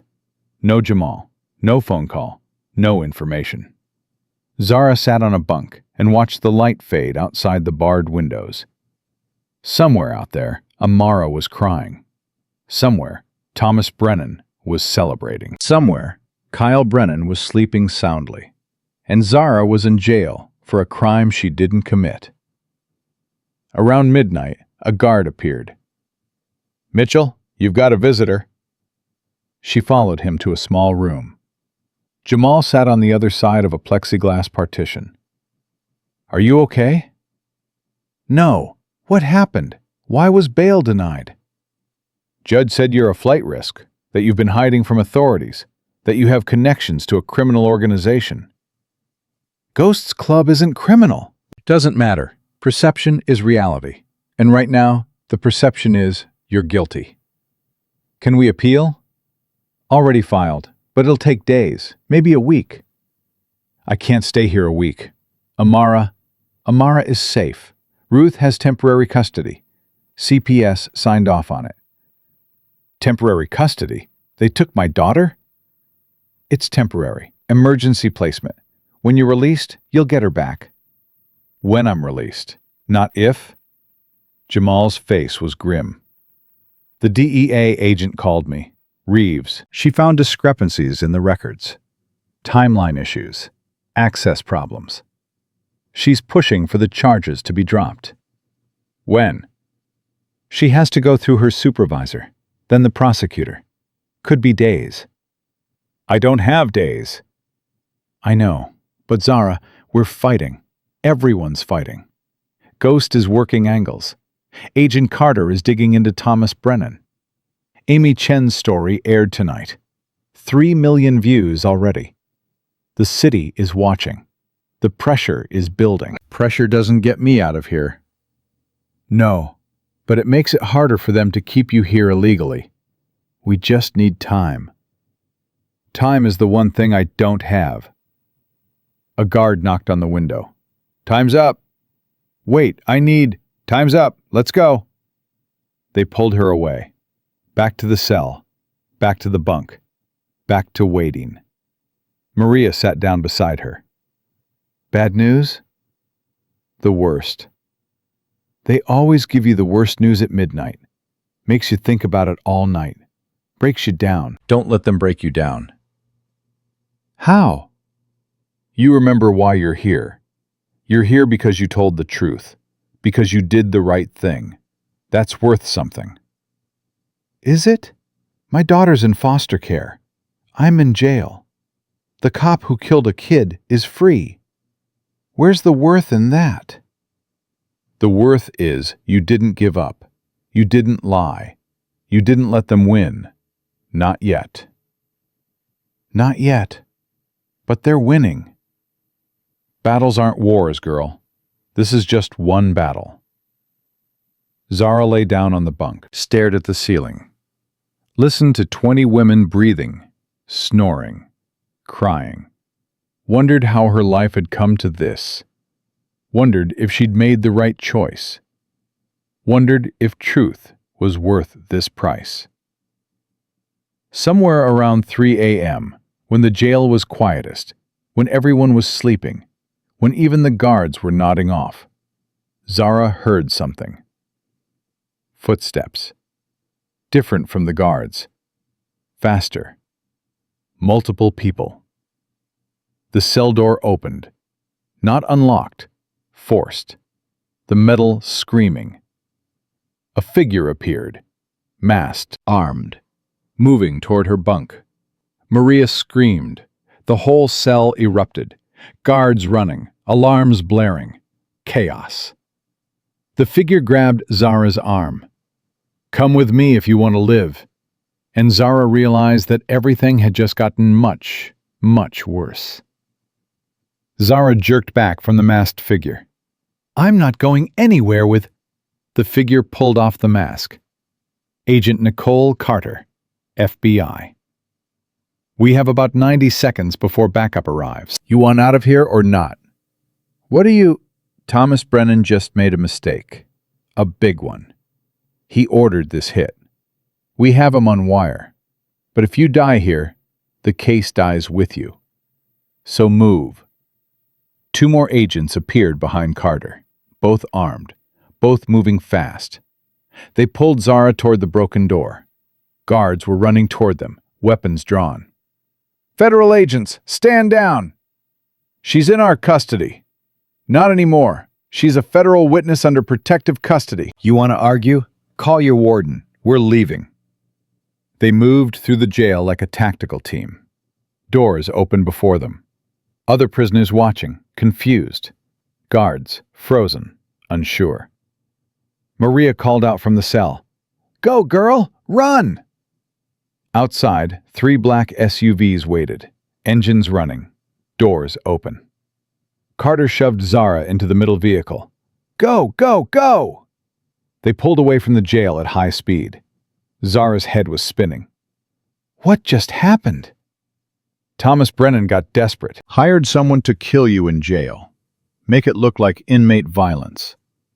We intercepted the contract, recorded everything.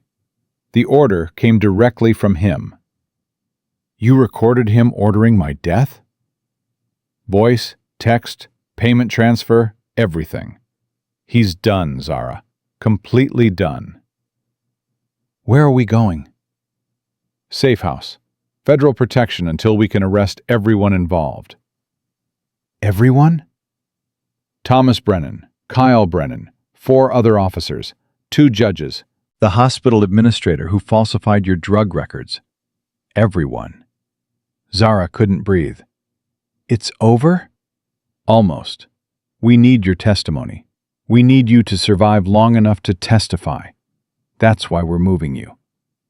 My daughter. Already secured. Ghost and Ruth have her at the compound. We've got agents there too. She's safe. 20 minutes later, they arrived at a nondescript house in the suburbs.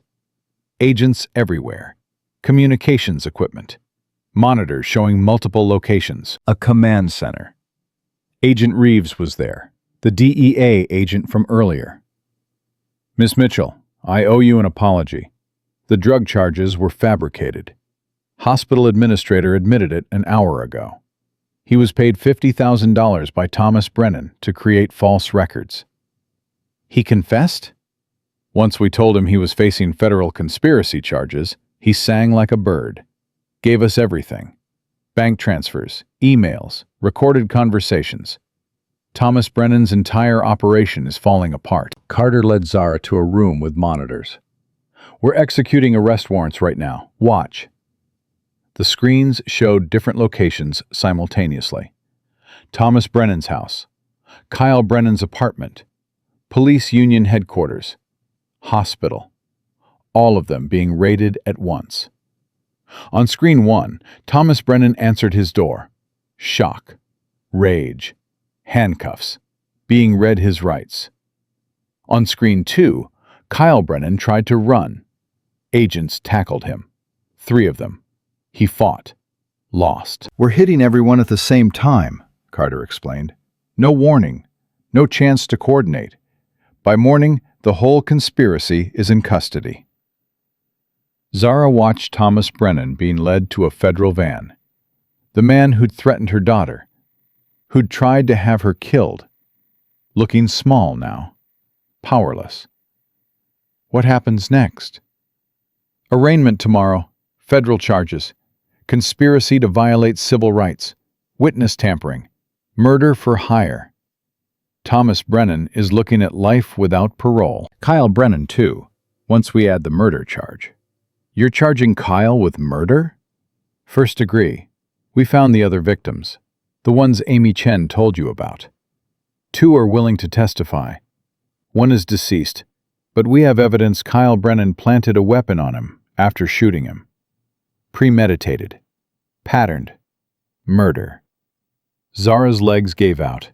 She sat down, hard. It's really over. The arrests are over. The trial will take months. But yeah, the immediate danger is over. Can I see my daughter? Not yet.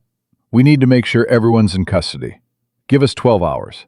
By tomorrow afternoon, you can see her. 12 hours felt like 12 years. Zara sat in the safe house watching news coverage. Every channel showing the same thing.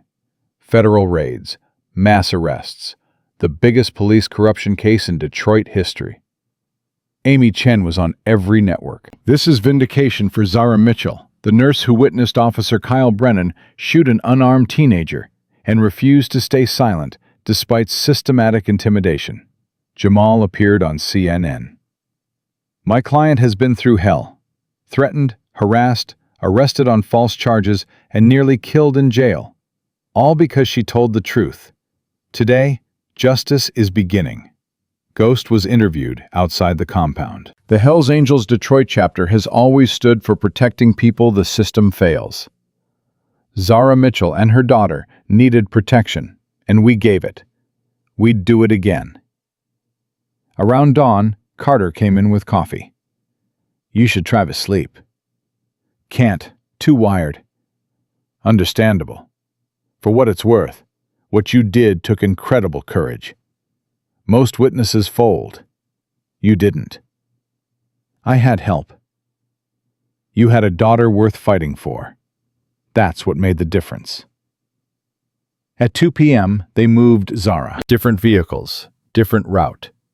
Back to the compound. Federal agents cleared it first, checked every room, swept for threats. Finally, they let her inside. Amara was sitting with Ruth, coloring. She looked up, saw Zara, and the crayon fell from her hand. "Mama?" "I'm here, baby. I'm here." Amara ran, crashed into her, arms wrapped tight, sobbing.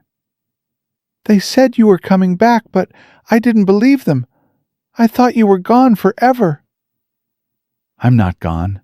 I'm right here, "And I'm never leaving you again." Promise?" "Promise. Team Sullivan doesn't break." "Team Sullivan doesn't break."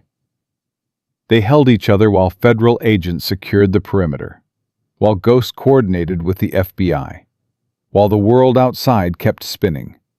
None of it mattered. Amara was in her arms, safe, whole, theirs. Ruth brought tea. "You did good, Zara. You saved that boy's memory. You saved future victims. You saved yourself." "I couldn't have done it without all of you." "That's what family does. We save each other." Ghost appeared in the doorway. "Zara, you've got visitors." She tensed. "Who?" "People you need to meet." She went to the living room. 3 people waited. All black, all older, all looking at her with expressions she couldn't quite read. "I'm Regina Williams," the woman said. "Marcus's mother." Zara's breath caught. The boy, the teenager Kyle Brennan had killed. His mother was here. "I don't know what to say." "You don't have to say anything. I came to say thank you. For not forgetting my baby. For not letting them make his death disappear." "I couldn't forget. I saw his face. I saw what they did." "Most people look away. You didn't. You fought. And now my son's killer is going to prison. That doesn't bring Marcus back, but it means something. It means his life mattered." The man beside Regina spoke. "I'm James Patterson.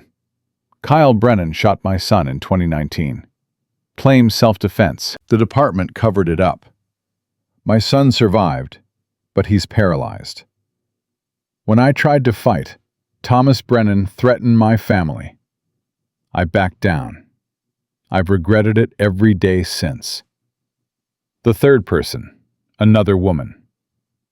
"I'm Carol Hughes. Kyle Brennan shot my nephew in 2021. Killed him. Said he had a gun. He didn't. I tried to speak up. They destroyed my life. I lost my job, lost my house. I gave up. Until I saw you on TV, saw you refuse to give up. It gave me courage to come forward." "You're the witnesses," Zara said. "The ones testifying against Kyle."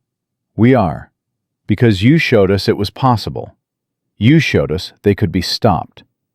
Regina took Zara's hands. "My son was 17 years old, honor student, church kid, wanted to be a doctor. He had his whole life ahead of him. And the cop took it because he was scared of a black teenager standing in a parking lot. That should never happen. It should never be okay. And because of you, it won't be. Not anymore. I just told the truth."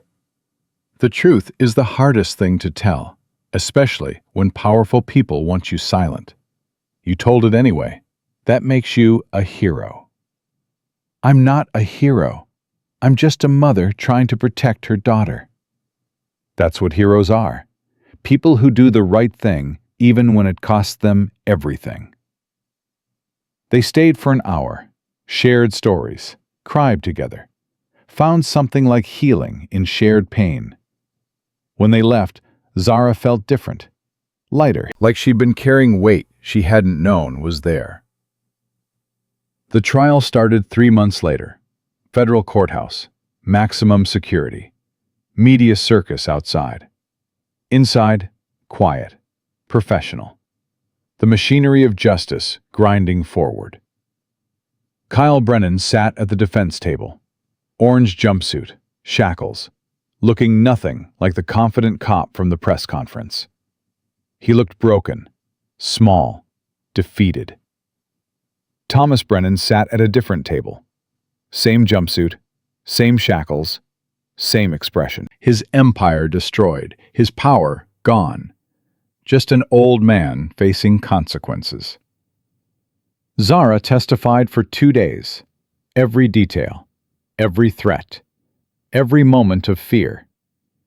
The jury listened, silent, attentive. Several cried when she described the photo in Amara's backpack. Regina Williams testified, broke down describing her son's funeral, how she'd had to bury a child, how Kyle Brennan had never apologized, never acknowledged what he'd taken. James Patterson testified. His son testified. From a wheelchair, describing what it's like to be paralyzed at 23, to have your whole life changed by one bullet.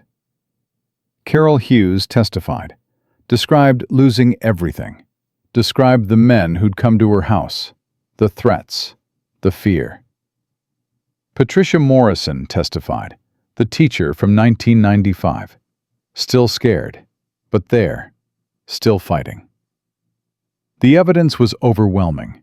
Recordings, documents, bank transfers, testimony from the hospital administrator, from other officers who'd finally found courage to speak, from judges who'd been bribed, from prosecutors who'd been pressured. The defense had nothing. No witnesses, no evidence. Just lawyers trying to make reasonable doubt where none existed. The jury deliberated for 4 hours. Guilty on all counts. Both Brennans. Kyle Brennan, first-degree murder, 3 counts. Life without parole. Thomas Brennan, conspiracy, witness tampering, bribery, attempted murder. 45 years. He was 72. He'd die in prison. The courtroom erupted. Regina Williams collapsed, sobbing. James Patterson raised his fist. Carol Hughes hugged everyone near her. Zara sat quietly. Watching Kyle Brennan realize his life was over. Watching Thomas Brennan's face go gray.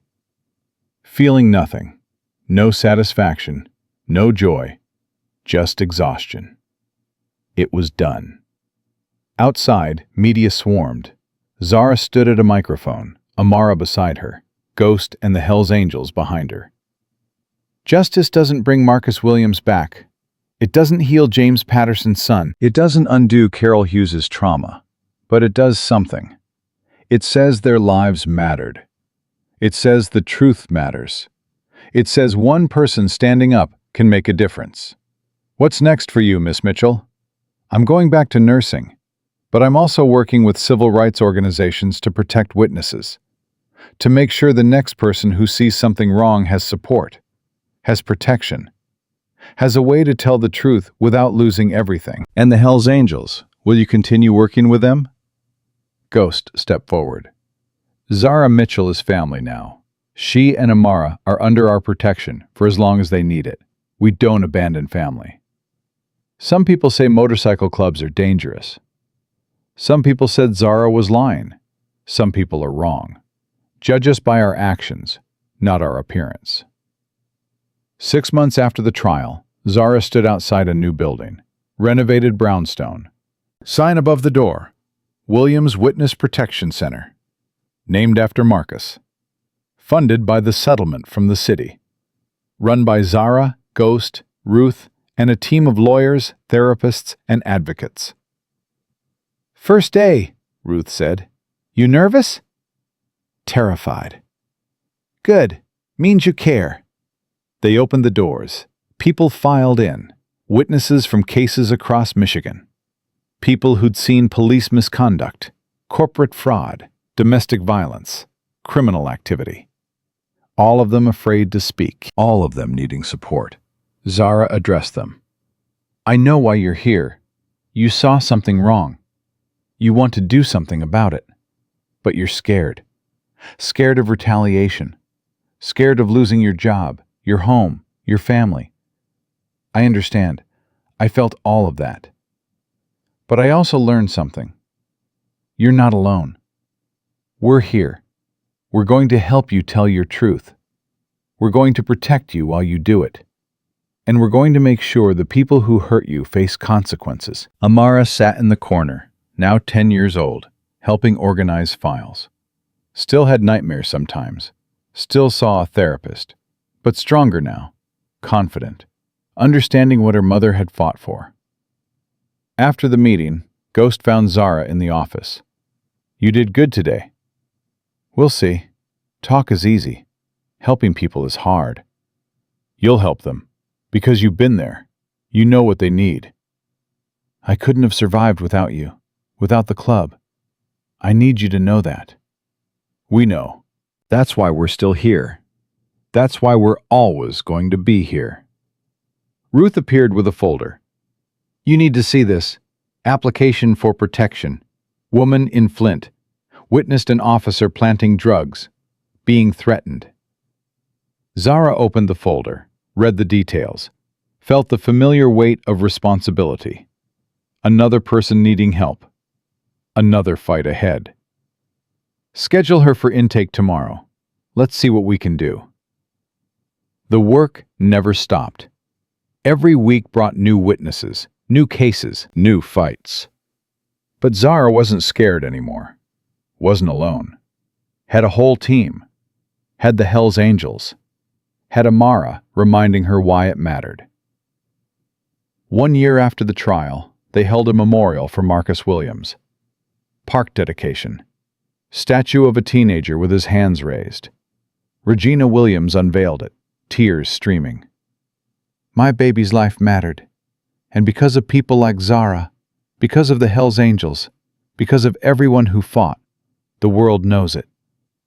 That's all a mother can ask for. Amara placed flowers at the base of the statue. I never met Marcus, but I know what it's like to be scared. I know what it's like when bad people try to hurt you. I'm sorry he didn't get to grow up, but I promise we won't forget him.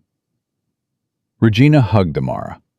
Two people connected by tragedy, finding something like hope in each other.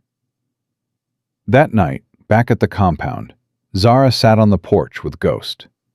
Same place they'd talked a year ago, when everything was falling apart, when she'd had nothing but fear and determination. You ever regret it? Ghost asked. Fighting back? Everything you went through? Every day. And never. Does that make sense? Perfect sense. I regret that Amara had to see violence, had to be scared, had to learn the world is cruel. But I don't regret teaching her to fight back, to stand up, to not accept injustice as normal. She's going to do great things. You both are. We already did. We survived. Sometimes that's the greatest thing. They sat in comfortable silence, the street quiet, the compound peaceful. Somewhere in federal prison, Kyle Brennan stared at walls. Somewhere else, Thomas Brennan did the same. Their empire destroyed, their legacy shame. But here, in this place, family gathered. The Hells Angels and the people they'd protected. Found family. Chosen family. Family that showed up when Blood Family disappeared. Amara came outside, crawled into Zara's lap despite being too big for it. Mama, Miss Ruth says you're a hero. I'm not a hero, baby. I'm just someone who saw something wrong and said so. That's what heroes do. They see wrong and they make it right. Not always right. Kyle Brennan went to prison, but Marcus Williams is still dead. James Patterson's son is still paralyzed. Carol Hughes still lost years of her life. I didn't fix everything. But you tried. That's what matters. You tried when everyone else gave up. Out of the mouths of children. Truth so simple, it hurt. Yeah, baby, we tried. And we'll keep trying. Because that's what we do. Team Sullivan doesn't break. Team Sullivan doesn't break. Zara held her daughter and watched the stars come out over Detroit. Thought about the nurse she'd been a year ago. Scared, alone, counting $47 and wondering if she could afford ice cream. That woman felt like a stranger now, someone from another life. This woman was different, stronger, connected, part of something bigger than herself, part of a family that rode motorcycles and protected witnesses and stood up to corrupt systems, part of a movement that said truth mattered more than power.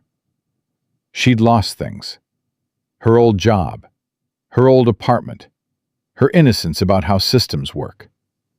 But she'd gained things too. Purpose, community, the knowledge that one person could make a difference if they refused to be silent. Ghost stood to leave. Same time next week? We've got 3 new intake interviews scheduled. I'll be there. Good. World needs more people like you, Zara. People who stand up. World needs more people like you, too. People who protect the ones who stand up. Guess we're a good team. The best team. After he left, Zara carried a sleeping Amara inside, tucked her into bed in their apartment above the center. Safe, warm, home. She stood at the window looking out at the city. Detroit, broken in places, beautiful in others. Home to people who fought, who survived, who refused to accept that wrong was just how things were. Tomorrow would bring new witnesses, new fights, new challenges. But tonight, Zara Mitchell was exactly where she needed to be, with her daughter safe, with her family close, with her purpose clear. She'd told the truth. The truth had nearly destroyed her, but in the end, the truth had saved her. And it would save others too, because she'd shown them it was possible. Shown them that one black woman and a motorcycle club and the little girl who believed in dragons could take down an empire built on lies. That was legacy. That was justice. That was enough.